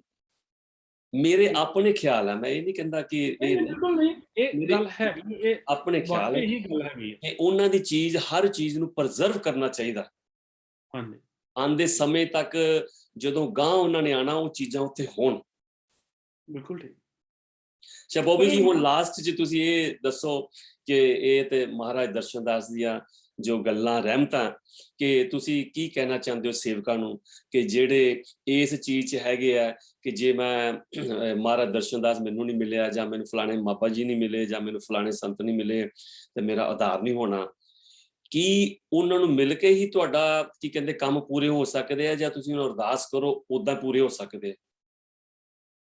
ਇਹ ਸੋਚ ਤੇ ਗਲਤ ਹੈਗੀ ਆ ਕਿ ਉਹਨਾਂ ਨੂੰ ਤੁਸੀਂ ਮਿਲੇ ਨਹੀਂ, ਤੁਸੀਂ ਮਿਲਦੇ ਤੇ ਫੇਰ ਹੀ ਹੋਣਾ ਸੀ। ਮੈਂ ਇੱਕ ਜਿੰਦੀ ਜਾਗਦੀ ਮਿਸਾਲ ਹਾਂ, ਰਿਕਾਰਡਿੰਗ ਕਹਿ ਰਿਹਾ ਵਾਂ, ਉਹਨੂੰ ਤੁਸੀਂ ਸੱਚੇ ਦਿਲੋਂ ਸੱਚੇ ਦਿਲੋਂ ਉਹਨੂੰ ਧਿਆਓ, ਉਹ ਤੁਹਾਡੇ ਸਾਹਮਣੇ ਬੈਠਾ ਦਾ ਜੀ। ਉਹ ਜੀ ਤੁਹਾਡੇ ਸੱਜੇ ਖੱਬੇ ਬਾਹਾਂ ਦੇ, ਤੁਹਾਡੇ ਸੱਜੇ ਖੱਬੇ ਮੋਢਿਆਂ ਦੇ ਉੱਤੇ ਤੁਹਾਡੇ ਸਾਰੇ ਕੰਮ ਕਰਦਾ ਜੀ। ਮੈਂ ਇੱਕ ਗੱਲ ਕਹਿਣੀ ਹੋਰ ਵਿੱਚ ਭੁੱਲ ਗਿਆ, ਮਹਾਰਾਜ ਦੀ ਕਿਰਪਾ ਨਾਲ ਮੇਰੇ ਹੱਥ ਦੇ ਉੱਤੇ ਏਡੀ ਕੁ ਵੱਡੀ ਸਿਸਟ ਸੀ ਕਿ ਡਾਕਟਰਾਂ ਨੇ ਕਿਹਾ ਇਹਦਾ ਆਪਰੇਸ਼ਨ ਨਹੀਂ ਹੋ ਸਕਦਾ। ਜੀ ਤੇ ਮੈਂ ਕੈਮਰੇ ਦੇ ਅੰਦਰ ਦੱਸਣ ਡਿਆ, ਮੇਰੀ ਬਿਲਕੁਲ ਪਲੇਨ ਹੈ, ਮਹਾਰਾਜ ਦੀ ਕਿਰਪਾ ਨਹੀਂ ਤੇ ਹੋਰ ਕੀ ਹੈ ਜੀ। ਅੱਛਾ, ਆਪਣੇ ਆਪ ਚੱਲ ਮਹਾਰਾਜ ਤਲੋਚਨ ਦਾਸ ਜੀ ਨੇ ਪ੍ਰਸ਼ਾਦਮ ਇੱਕ ਬਣਾਇਆ ਸੀ। ਮੈਂ ਸਿਰਫ 7 ਦਿਨ ਨਾਨਕ ਨਾਮ ਚੜ੍ਹਦੀ ਕਲਾ ਕਹਿ ਕੇ, ਉਸ ਤੋਂ ਬਾਅਦ ਵੀ ਨਾਨਕ ਨਾਮ ਚੜ੍ਹਦੀ ਕਲਾ ਕਹਿ ਕੇ, ਤੇ ਪਤਾ ਨਹੀਂ ਜੀ ਕਿੱਥੇ ਗਿਆ ਜੇ। ਇਹ 12 ਸਾਲ ਪੁਰਾਣੀ ਸਿਸਟ ਹੀ ਏਡੀ ਵੱਡੀ, ਜਿਹਨੂੰ ਅਸੀਂ ਰਸੌਲੀ ਕਹਿ ਦਿੰਦੇ ਹਾਂ ਪੰਜਾਬੀ 'ਚ। ਅੱਛਾ ਜੀ, ਵਾਹ। ਤੇ ਇਹ ਤੋਂ ਵੱਡਾ ਦੱਸੋ ਹੋਰ ਤੁਹਾਨੂੰ ਦਾਤੇ ਦਾ ਕੀ ਕਹਿੰਦੇ ਆ, ਕਿ ਪ੍ਰਸ਼ਾਦ ਕੀ ਹੋਰ ਹੋ ਸਕਦਾ, ਉਹਦੀ ਰਹਿਮਤ ਹੋਰ ਕੀ ਹੋ ਸਕਦੀ ਹੈ। ਇਹ ਆਪਣੀਆਂ ਅੱਖਾਂ ਦਾ ਹੀ ਭੁਲੇਖਾ ਹੈ ਕਿ ਅਸੀਂ ਚਲੋ ਇੱਕ ਦੂਜੇ ਦੀ ਗੱਲਾਂ, ਪਤਾ ਕੀ ਹੁੰਦਾ ਥੋੜਾ ਜਿਹਾ ਕਿਸੇ ਵੇਲੇ, ਹੁਣ ਜਿੱਦਾਂ ਤੁਸੀਂ ਨਹੀਂ ਰਹੇ ਮਹਾਰਾਜ ਦਰਸ਼ਨ ਦਾਸ ਜੀ ਦੇ ਨਾਲ, ਜਾਂ ਉਹਨਾਂ ਦਾ ਸਾਥ ਨਹੀਂ ਲਿਆ, ਠੀਕ ਹੈ। ਹੁਣ ਜਿਨ੍ਹਾਂ ਨੇ ਉਹਨਾਂ ਦਾ ਸਾਥ ਲਿਆ, ਸਪੋਜ਼ ਹੁਣ ਜਿੱਦਾਂ ਮੈਂ ਉਹਨਾਂ ਦੇ, ਚਲੋ ਉਹਦੀ ਰਹਿਮਤ ਦੇ ਥੱਲੇ ਉਹਨਾਂ ਦਾ ਸਾਥ ਮਿਲਿਆ, ਠੀਕ ਹੈ, ਉਹਨਾਂ ਨੂੰ ਦੇਖਿਆ, ਉਹਨਾਂ ਦੀਆਂ ਗੱਲਾਂ ਸੁਣੀਆਂ, ਮਿਸ਼ਨ ਦੇਖਿਆ, ਠੀਕ ਹੈ। ਹੁਣ ਮੈਨੂੰ ਉਹ ਪੜ੍ਹਾਈ ਆ ਗਈ ਨਾ, ਮੇਰੀ ਉਹ ਪੜ੍ਹਾਈ ਆ ਗਈ ਨਾ, ਕਿ ਮੈਂ ਉਹਦੇ ਕੋਲ ਪੜ੍ਹਾਈ ਇਹ ਸਿੱਖੀ ਨਾ। ਸਪੋਜ਼ ਜਿਹੜੇ ਟੀਚਰ ਕੋਲ ਤੁਸੀਂ ਸਿੱਖਿਆ, ਹੁਣ ਨਵਾਂ ਟੀਚਰ ਕੋਈ ਆਇਆ, ਠੀਕ ਹੈ, ਤੁਹਾਨੂੰ ਉਹਦੇ ਕੋਲ ਕਲਾਸ ਲਾਣੀ ਪਈ। ਹੁਣ ਉਹ ਟੀਚਰ ਆਪਣੇ ਹਿਸਾਬ ਨਾਲ ਤੁਹਾਨੂੰ ਦੱਸੇ, ਤੁਸੀਂ ਕਹਿਣਾ ਯਾਰ ਮੈਂ 4 ਸਾਲ ਪੜ੍ਹਿਆ ਯਾਰ, ਉਹ ਤੇ ਟੀਚਰ ਨੇ ਏਦਾਂ ਪੜ੍ਹਾਇਆ ਸੀ, ਹੁਣ ਜਾਂ ਮੈਂ ਉਹ ਖਾਲੀ ਕਰਾਂ ਸਾਰਾ, ਨਵੇਂ ਸਿਰੇ ਤੋਂ ਸਟੋਰੇਜ ਕਰਾਂ, ਫਿਰ ਮੈਂ ਇੱਕ ਤੋਂ ਸ਼ੁਰੂ ਕਰਾਂ, ਠੀਕ ਹੈ। ਤੁਸੀਂ ਇਹ ਇੱਕ ਚੀਜ਼ 'ਚ ਫਸ ਗਏ ਕਿ ਯਾਰ ਉਹ ਪਿਛਲੇ ਟੀਚਰ ਯਾਰ 4 ਸਾਲ ਉਹਨੇ ਏਦਾਂ ਸਿਖਾਇਆ, ਮੈਂ ਇੱਥੋਂ ਤੱਕ ਚੱਲਿਆ ਆਇਆ, ਹੁਣ ਇਹ ਟੀਚਰ ਮੈਨੂੰ ਕਹਿ ਰਿਹਾ ਕਿ ਯਾਰ ਏਦਾਂ ਪੜ੍ਹ, ਮੈਂ ਕੀ ਕਰਾਂ, ਕਿ ਸਾਰਾ ਉਹਨੂੰ ਡਿਲੀਟ ਮਾਰਾਂ ਕਿ ਨਵੇਂ ਸਿਰੋਂ ਚੱਲਾਂ, ਇਹ ਜਾਂ ਜੋ ਉਹਨੇ ਕਿਹਾ ਮੈਂ ਨਾਲ ਇਹਨੂੰ ਐਡ ਇਨ ਕਰਾਂ ਅਗਰ ਜੋ ਕੁਝ ਹੋ ਸਕਦਾ, ਠੀਕ ਹੈ। ਮੈਨੂੰ ਇਹ ਇੱਕ ਸਵਾਲ ਬਣ ਗਿਆ ਕਿ ਸਪੋਜ਼ ਤੁਹਾਡੇ ਫਾਦਰ ਦੇ ਕੋਲੋਂ ਸਾਰੀਆਂ ਤੁਸੀਂ ਗੱਲਾਂ ਸਿੱਖੀਆਂ, ਠੀਕ ਹੈ, ਜੀਣਾ ਬੈਠਣਾ ਉੱਠਣਾ ਬੜਾ ਕੁਝ ਸਿੱਖਿਆ। ਹੁਣ ਕੱਲ ਨੂੰ ਉਸ ਤੋਂ ਬਾਅਦ ਤੁਹਾਨੂੰ ਫੁੱਫੜ ਦੀ ਕੰਪਨੀ ਮਿਲ ਜਾਏ, ਫੁੱਫੜ ਕੇ ਛੱਡ ਪਰਾਂ, ਜਾਂ ਵੀ ਉਹ ਨਹੀਂ ਇੱਦਾਂ ਤੁਸੀਂ ਕਹੇ ਡੈਡੀ ਤਾਂ ਮੇਰੇ ਨੇ ਆਹ ਕਿਹਾ ਸੀ, ਡੈਡੀ ਮੇਰਾ ਆਹ ਕਹਿੰਦਾ ਸੀ, ਡੈਡੀ ਮੇਰੇ ਨੇ ਕਿਹਾ ਸੀ ਏਦਾਂ ਕਰਨਾ ਚਾਹੀਦਾ, ਡੈਡੀ ਮੇਰੇ ਨੇ ਕਿਹਾ ਸੀ। ਇਹ ਜਿਹੜੀ ਘੱਲੋਕਾਰ ਨਾ, ਇਹ ਪ੍ਰੋਬਲਮ ਜਦੋਂ ਮਹਾਰਾਜ ਦਰਸ਼ਨ ਦਾਸ ਜੀ ਚਲੇ ਗਏ, ਇਹ ਜਿਹੜੇ ਪੁਰਾਣੇ ਸੇਵਕ ਮੇਰੇ ਵਰਗੇ, ਉਹਨਾਂ ਦੀ ਇਹ ਦਸ਼ਾ ਹੋ ਗਈ। ਮੈਂ ਇੱਕ ਗੱਲ ਐਡ ਕਰਨਾ ਚਾਹਾਂਗਾ, ਮੈਂ ਔਕਾਤ ਨਹੀਂ ਮੇਰੀ ਹੈਗੀ ਕਹਿਣ ਦੀ, ਪਿਓ ਜਿਹੜਾ ਹੁੰਦਾ ਨਾ, ਪਿਓ ਬੱਚਿਆਂ ਲਈ ਇੱਕ ਰਾਇਲ ਮਾਡਲ ਹੁੰਦਾ ਜੀ। ਉਹ ਜਿਸ ਗੱਲ ਤੇ ਬੱਚਿਆਂ ਨੇ ਪਿਓ ਨੂੰ ਫਾਲੋ ਕਰਨਾ ਨਾ, ਸਾਡਾ ਪਿਓ ਮਹਾਰਾਜ ਦਰਸ਼ਨ ਦਾਸ ਹੈ ਜੀ। ਸਾਰੇ ਬਾਕੀ ਵੀ ਸਾਰੇ ਬਾਬੇ ਸਾਡੇ ਸਤਿਕਾਰਯੋਗ ਹੈ, ਅਸੀਂ ਉਹਨਾਂ ਦਾ ਕੋਈ ਗੱਲ ਨਹੀਂ, ਕ੍ਰਿਟਿਸਿਜ਼ਮ ਨਹੀਂ ਕਰਨ ਦੇ ਹੈਗੇ, ਪਰ ਮੈਂ ਜੋ ਸਿੱਖਿਆ ਜਾਂ ਅਪਣਾਇਆ, ਮੈਂ ਉਹਨਾਂ ਦੇ ਦਰਸ਼ਨ ਹੀ ਕੀਤੇ ਹਰ ਟਾਈਮ ਮੇਰੇ ਕੋਲ। ਮੈਂ ਉਹਨਾਂ ਦੇ ਇੱਕ YouTube ਦੇ ਵਰਡ ਸਾਰੇ ਮੇਰੇ ਸਟੋਰੇਜ ਮੈਮਰੀ ਆ, ਔਰ ਮੈਂ ਐਵਰੀ ਡੇ ਵਾਚ ਕਰਦਾ, ਓਵਰ ਐਂਡ ਓਵਰ। ਉਹਨਾਂ ਨੇ ਇਹੋ ਕਿਹਾ, ਸਰਬੱਤ ਦਾ ਭਲਾ ਕਰੋ, ਰਲ ਕੇ ਛਕੋ, ਵੰਡ ਛਕੋ, ਗਰੀਬ ਦਾ ਜਿਹੜਾ ਕੋਈ ਨਹੀਂ ਹੈਗਾ ਉਹਨੂੰ ਆਪਣੇ ਗਲ ਨਾਲ ਲਾਓ, ਬਿਲਕੁਲ ਠੀਕ, ਕਿਸੇ ਨੂੰ ਰੋਟੀ ਖਵਾਓ, ਕਿਸੇ ਦਾ ਇਲਾਜ ਕਰਾਓ। ਬੈਂਕਾਂ ਵਿੱਚ ਸਿਫਰਾਂ ਵਧਾ ਕੇ ਇਹ ਨਹੀਂ ਨਾਲ ਜਾਣੀਆਂ, ਇਹ ਨਾਲ ਵੀ ਨਹੀਂ ਜਾਣੀਆਂ, ਲਿਖ ਲਓ, ਇਹਨੂੰ ਵੰਡੋ, ਇਹਨੂੰ ਛਕੋ। ਉਹ ਤੁਹਾਡੇ ਨੂੰ ਦੇਣ ਵਾਲਾ, ਅਸੀਂ ਲੋਕੀ ਭੁੱਲ ਜਾਂਦੇ ਆ, ਦੇਣ ਵਾਲਾ ਤੇ ਮਾਲਕ ਹੈ। ਅਸੀਂ ਸਾਨੂੰ ਤੇ ਜਨਮ ਮਿਲਿਆ, ਸਾਨੂੰ ਤੇ ਮਾਲਕ, ਜੇ ਉਹਨੇ ਸਿਫਰਾਂ ਵਧਾਉਣੀਆਂ ਤੇ ਮਾਲਕ ਨੇ ਵਧਾਉਣੀਆਂ, ਜੇ ਸਿਫਰਾਂ ਘਟਾਉਣੀਆਂ ਤੇ ਮਾਲਕ ਨੇ ਘਟਾਉਣੀਆਂ। ਸਾਡੇ ਹੱਥ 'ਚ ਕੀ ਹੈਗਾ? ਦੇਖੋ ਜੀ, ਅੱਜ ਦਾ ਇਹ ਜੋ ਕੀ ਕਹਿੰਦੇ ਆ, ਇਹ ਸਫ਼ਰ, ਇਹ ਜਰਨੀ ਜੋ ਤੁਸੀਂ ਦੱਸੀ ਹੈ, ਤੇ ਮੈਨੂੰ ਆਸ ਹੈ ਕਿ ਜਿਹੜਾ ਵੀ ਇਹਨੂੰ ਸੁਣੇਗਾ, ਦੇਖੇਗਾ, ਇਹ 'ਚ ਕੁਝ ਪਾਏਗਾ। ਜਿਹੜੇ ਚੀਜ਼ਾਂ ਨਹੀਂ ਚੰਗੀਆਂ ਉਹਨਾਂ ਨੂੰ ਉੱਥੇ ਰਹਿਣ ਦੇਣ, ਜਿਹੜੀ ਚੰਗੀ ਲੱਗਦੀ ਹੈ ਉਹ ਇਹਨਾਂ 'ਚੋਂ ਪਾ ਲੈਣ, ਠੀਕ ਹੈ। ਬਾਕੀ ਮੇਰੇ ਕੋਲ ਕੋਈ ਗਲਤੀ ਹੋ ਗਈ ਹੋਏ ਤਾਂ ਮੈਂ ਸਾਰਿਆਂ ਕੋਲ ਮਾਫੀ, ਤੁਹਾਡੇ ਕੋਲ ਵੀ, ਮਹਾਰਾਜ ਕੋਲੋਂ। ਮੈਂ ਜੀ ਮੈਂ ਸਭ ਕੋਲੋਂ ਮਾਫੀ ਮੰਗਦਾ ਕਿ ਜੇ ਤੁਹਾਡੇ ਕੋਲੋਂ ਮੇਰੇ ਕੋਲੋਂ ਕੋਈ ਗਲਤ ਸ਼ਬਦ ਕਿਹਾ ਹੋ ਗਿਆ ਹੋਵੇ, ਕਿਸੇ ਦੇ ਖਿਲਾਫ ਕਿਹਾ ਗਿਆ ਹੋਵੇ, ਤੇ ਮੈਂ ਤੁਹਾਡੇ ਵੱਲੋਂ ਵੀ ਮੇਰੇ ਵੱਲੋਂ ਵੀ ਮਾਫੀ ਮੰਗਦਾ। ਬਾਕੀ ਇਹ ਹੈਗਾ ਕਿ ਭਾਵਨਾ 'ਚ ਬਹਿ ਕੇ ਬੰਦਾ ਕਈ ਕੁਝ ਕਹਿ ਦਿੰਦਾ, ਭਾਵਨਾ 'ਚ ਆ ਕੇ ਬੰਦਾ ਕਈ ਕੁਝ ਸਹਿ ਜਾਂਦਾ। ਤੇ ਸਭ ਤੋਂ ਜੋ ਮੇਨ ਹੈਗਾ ਇਸ ਵੇਲੇ ਸਾਡੀ ਭਾਵਨਾ ਕਿ ਮਹਾਰਾਜ ਦਰਸ਼ਨ ਦਾਸ ਨੇ ਜੋ ਸਾਨੂੰ ਰਸਤਾ ਦਿੱਤਾ, ਜਿਸ ਤਰ੍ਹਾਂ ਸ੍ਰੀ ਗੁਰੂ ਨਾਨਕ ਦੇਵ ਜੀ ਨੇ ਸਿੱਖੀਜ਼ਮ ਸ਼ੁਰੂ ਕੀਤਾ ਤੇ ਹਰ ਆਉਣ ਵਾਲਾ ਆਪਣਾ ਉਹਨਾਂ ਦੇ ਗੁਰੂ ਗੱਦੀ ਵਾਲੇ, ਉਹਨਾਂ ਨੇ ਗੁਰੂ ਨਾਨਕ ਦੇਵ ਜੀ ਨੂੰ ਹੀ ਮੁੱਖ ਰੱਖਿਆ ਤੇ ਉਹਦੀ ਚਰਚਾ ਕੀਤੀ ਹੈ। ਗਾਂ ਜਦੋਂ ਚਲੇ ਗਏ ਤੇ ਉਹਨਾਂ ਨੇ ਉਹਨਾਂ ਦੀ ਚਰਚਾ ਕੀਤੀ ਹੈ, ਪਰ ਜਿਹੜੇ ਉਸ ਤੋਂ ਬਾਅਦ ਆਏ ਉਹਨਾਂ ਨੇ ਉਹ ਗੁਰੂ ਨਾਨਕ ਦੇਵ ਦੀ ਹੀ ਚਰਚਾ ਕੀਤੀ ਹੈ। ਉਹਨਾਂ ਨੂੰ ਕਿਹਾ ਕਿ ਉਹ ਹੀ ਹੈ ਤੇ ਉਹ ਹੀ ਵੱਡਾ। ਸਾਨੂੰ ਵੀ ਇਹੋ ਹੀ ਚੀਜ਼ਾਂ ਫਾਲੋ ਕਰਨੀਆਂ ਚਾਹੀਦੀਆਂ। ਸਾਡੇ ਵਾਸਤੇ ਸਭ ਸਤਿਕਾਰ ਵਾਲੇ ਨੇ, ਸਭ ਦਾ ਇੱਜ਼ਤ ਮਾਨ ਕਰਨਾ ਚਾਹੀਦਾ, ਸਭ ਦਾ ਸਾਥ ਕਰਨਾ ਚਾਹੀਦਾ। ਜਿੱਥੇ ਵੀ ਸਤਸੰਗ ਕੀਰਤਨ ਦਰਬਾਰ ਹੋਵੇ, ਸਾਡੇ ਗੁਰੂ ਦੀ ਫੋਟੋ ਲੱਗੀ ਹੋਵੇ, ਮਹਾਰਾਜ ਦਰਸ਼ਨ ਦਾਸ ਦੀ ਫੋਟੋ ਲੱਗੀ ਹੋਵੇ, ਉੱਥੇ ਜ਼ਰੂਰ ਜਾਣਾ ਚਾਹੀਦਾ। ਕੋਈ ਸੋਚ ਵਿਚਾਰ ਨਹੀਂ ਕਰਨਾ ਚਾਹੀਦਾ ਤੇ ਜਿੱਥੇ ਵੀ ਸੇਵਾ ਦਾ ਮੌਕਾ ਮਿਲੇ ਉੱਥੇ ਸੇਵਾ ਕਰਨੀ ਚਾਹੀਦੀ। ਤੁਹਾਡਾ ਬਹੁਤ ਬਹੁਤ ਧੰਨਵਾਦ ਇਸ ਸਪਿਰਚੁਅਲ ਜਰਨੀ ਤੇ ਆਉਣ ਦਾ, ਤੇ ਥੈਂਕ ਯੂ। ਨਾਨਕ ਨਾਮ ਚੜ੍ਹਦੀ ਕਲਾ, ਤੇਰੇ ਭਾਣੇ ਸਰਬੱਤ ਦਾ ਭਲਾ। ਧੰਨ ਦਰਸ਼ਨ। ਸੋ ਜੀ ਆਪ ਜੀ ਨੇ ਸੁਣਿਆ ਦਾਸ ਬੋਬੀ, ਉਹਨਾਂ ਦੀ ਜ਼ੁਬਾਨੀ, ਇਹ ਉਹਨਾਂ ਦੇ ਸ਼ਬਦ ਹੈ। ਤਾਂ ਆਪ ਦੇਖ ਸਕਦੇ ਹੋ ਕਿ ਗੁਰੂ ਮੇਰਾ ਸੰਗ ਸਦਾ ਹੈ ਨਾਲੇ, ਕਿ ਮਹਾਰਾਜ ਜੀ ਹਮੇਸ਼ਾ ਨਾਲ ਹੈ। ਤੁਸੀਂ ਉਹਨੂੰ ਕਿਸੇ ਵੀ ਰੂਪ 'ਚ ਯਾਦ ਕਰ ਲਓ, ਕਿਸੇ ਵੀ ਭਾਵਨਾ 'ਚ ਯਾਦ ਕਰ ਲਓ, ਆਪ ਜੀ ਦੇ ਨਾਲ ਹੈ। ਪਰ ਸੱਚੇ ਮਨ ਤੋਂ ਜਦੋਂ ਆਪ ਯਾਦ ਕਰਦੇ ਹੋ, ਹਮੇਸ਼ਾ ਆਪ ਦੇ ਸੰਗ ਅੰਗ ਸੰਗ ਹੁੰਦਾ। ਤੇ ਇਹ ਦੂਰ ਦਵੈਤ ਇਹਨਾਂ 'ਚ ਨਾ ਪਾਓ, ਰੱਬ ਦਾ ਸਿਮਰਨ ਕਰੋ, ਮਹਾਰਾਜ ਜੀ ਦਾ ਨਾਮ ਲਓ। ਕੀ ਕਹਿੰਦੇ ਰਜੋਈ ਦੇਖ ਲਓ, ਕਹਿੰਦਾ ਕਿ ਦੁੱਖ ਵੇਲੇ ਰਜੋਈ ਕਰਦਾ ਤੇ ਸੁੱਖ ਵੇਲੇ ਸ਼ੁਕਰਾਨਾ ਕਰਦਾ। ਤੇ ਮਹਾਰਾਜ ਦਰਸ਼ਨ ਦਾਸ ਜੀ ਕੀ ਕਹਿੰਦੇ ਹਾਜ਼ਰ ਨਾਜ਼ਰ ਨੇ। ਆਪ ਜੀ ਉਹਨਾਂ ਨੂੰ ਕਿਸੇ ਵੀ ਨਾਮ ਨਾਲ ਪੁਕਾਰ ਲਓ, ਠੀਕ ਹੈ। ਇਹ ਸਭ ਵੱਖਰੇ ਵੱਖਰੇ ਹੈ। ਬਾਕੀ ਹਰ ਜਗ੍ਹਾ ਹਰ ਥਾਂ ਤੇ ਉਹੀ ਕੰਮ ਕਰੋ, ਠੀਕ ਹੈ। ਉਹਨੇ ਵਸ ਕੇ ਤੁਹਾਡਾ ਕੰਮ ਕਰਾਉਣਾ, ਉਹ ਆਪ ਨਹੀਂ ਆਉਂਦਾ, ਉਹ ਵਸ ਜਾਂਦਾ। ਤੋ ਕਿਸੇ ਸੇ ਵਸ ਸਕਦਾ, ਕਿਸੇ ਮਹਾਰਾਜ ਜੀ, ਕਿਸੇ ਬਾਬਾ ਜੀ 'ਚ, ਕਿਸੇ ਸੰਤ ਮਹਾਤਮਾ 'ਚ, ਕਿਸੇ 'ਚ ਵਸ ਸਕਦਾ, ਸੇਵਕ 'ਚ। ਤੇ ਪਲੀਜ਼ ਜੇ ਆਪਾਂ ਦੇਖੋ ਇੰਨਾ ਟਾਈਮ ਲਾਉਂਦੇ ਆ, ਖਰਾਬ ਕਰਦੇ ਆ, ਕੀਰਤਨ ਸੁਣਨ ਆਉਂਦੇ ਆ, ਸਤਸੰਗ ਸੁਣਨ ਆਉਂਦੇ ਆ, ਡਿਊਟੀ ਕਰਦੇ ਆ, ਤੇ ਫਿਰ ਆਪਾਂ ਕਿਸੇ ਦੀ ਨਿੰਦਿਆ ਕਰਦੇ ਆ, ਕਿਸੇ ਦੀ ਚੁਗਲੀ ਕਰਦੇ ਆ, ਬੁਰਾਈ ਕਰਦੇ ਆ। ਉਹ ਉੱਧਰ ਜਾਂਦਾ, ਇਹ ਇੱਧਰ ਜਾਂਦਾ, ਇਹ ਉੱਥੇ ਨਹੀਂ ਆਉਂਦਾ, ਇਹ ਉਹਦੇ ਨਾਲ ਨਹੀਂ ਬੋਲਦਾ। ਫਿਰ ਆਪਾਂ ਆਪਣਾ ਟਾਈਮ ਖਰਾਬ ਕਰ ਰਹੇ। ਅਗਰ ਆਪ ਜੀ 7 ਘੰਟੇ ਲਾ ਕੇ ਹਾਰਡ ਵਰਕ ਕਰਕੇ ਤੇ ਹੱਥ 'ਚ ਆਪਣੀ ਮਿਹਨਤ ਲੈ ਕੇ ਆਓ ਤੇ ਰਸਤੇ 'ਚ ਤੁਹਾਡੇ ਕੋਲ ਕੋਈ ਖੋਹ ਕੇ ਲੈ ਜੇ, ਤੇ ਫਿਰ ਤੁਹਾਨੂੰ ਕਿੰਨਾ ਦੁੱਖ ਲੱਗੇਗਾ। ਇਹ ਸੇਮ ਹੈਗਾ ਜਦੋਂ ਅਸੀਂ ਸੇਵਾ ਤੇ ਆਉਂਦੇ ਆ, ਸਤਸੰਗ ਸੁਣਨ ਆਉਂਦੇ ਆ, ਸਿਮਰਨ ਵਾਸਤੇ ਆਉਂਦੇ ਆ, ਨੇੜੇ ਕਿਸੇ ਵੀ ਦਰਬਾਰ ਤੇ ਜਦੋਂ ਅਸੀਂ ਕਿਸੇ ਦਾ ਦਿਲ ਦਿਖਾਉਂਦੇ ਆ, ਕਿਸੇ ਬਾਰੇ ਗੱਲਾਂ ਕਰਦੇ ਆ, ਕਿਸੇ ਨੂੰ ਮਾੜੀ ਨਜ਼ਰ ਨਾ ਦੇਖਦੇ ਆ, ਕਿ ਉਹਦੇ ਬਾਰੇ ਗੱਲਾਂ ਕਰਦੇ ਆ, ਤੇ ਅਸੀਂ ਜੋ ਉਸ ਦਿਨ ਦਾ ਅਸੀਂ ਕਮਾਇਆ ਕੀਤਾ ਉਹ ਗਵਾ ਲਿਆ। ਤੇ ਮੇਰਾ ਨਹੀਂ ਖਿਆਲ ਕਿ ਕੋਈ ਵੀ ਆਪਣੀ ਪੂੰਜੀ ਨੂੰ ਗਵਾਉਣਾ ਚਾਹੁੰਦਾ, ਜਮ੍ਹਾਂ ਹੀ ਕਰਨਾ ਚਾਹੁੰਦਾ। ਮੇਰੀ ਆਪ ਜੀ ਦੇ ਅੱਗੇ ਹੱਥ ਜੋੜ ਕੇ ਬੇਨਤੀ ਹੈ, ਕੋਈ ਚੰਗਾ ਹੈ, ਕੋਈ ਮਾੜਾ ਹੈ, ਉਹਨੂੰ ਉੱਥੇ ਰਹਿਣ ਦਿਓ। ਹੋ ਸਕੇ ਉਹਨੂੰ ਵੀ ਚੰਗਾ ਬਣਾਉਣ ਦੀ ਕੋਸ਼ਿਸ਼ ਕਰੋ, ਪਰ ਕਿਸੇ ਦੇ ਪ੍ਰਤੀ ਵੈਰ ਵਿਰੋਧਤਾ ਨਾ ਰੱਖੋ। ਜੇ ਅਸੀਂ ਮਹਾਰਾਜ ਦਰਸ਼ਨ ਦਾਸ ਜੀ ਦੇ ਸੇਵਕ ਕਹਿਲਾਉਂਦੇ ਹਾਂ ਤੇ ਠੀਕ ਹੈ।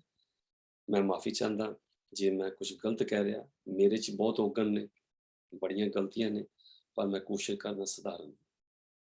ਨਾਨਕ ਨਾਮ ਚੜ੍ਹਦੀ ਕਲਾ, ਤੇਰੇ ਭਾਣੇ ਸਰਬੱਤ ਦਾ ਭਲਾ। ਬਹੁਤ ਬਹੁਤ ਧੰਨਵਾਦ। ਬਾਕੀ ਅਗਲੇ ਐਪੀਸੋਡ 'ਚ ਮੈਂ ਆਪ ਜੀ ਦੇ ਜਵਾਬ, ਜੋ ਆਪਨੇ ਸਵਾਲ ਕੀਤੇ ਉਹਦਾ ਜਵਾਬ ਦਾਂਗਾ। ਕਿੰਨੇ ਜਣਿਆਂ ਨੇ ਕਾਫੀ ਸਵਾਲ ਪੁੱਛੇ ਹੈ, ਤੇ ਜਿੰਨੀ ਕੁ ਮੇਰੀ ਬੁੱਧੀ ਹੈਗੀ ਹੈ ਮੈਂ ਆਪ ਜੀ ਨੂੰ ਜ਼ਰੂਰ ਜਵਾਬ ਦਾਂਗਾ। Thank you. ਧੰਨ ਗੁਰੂ ਦਰਸ਼ਨ।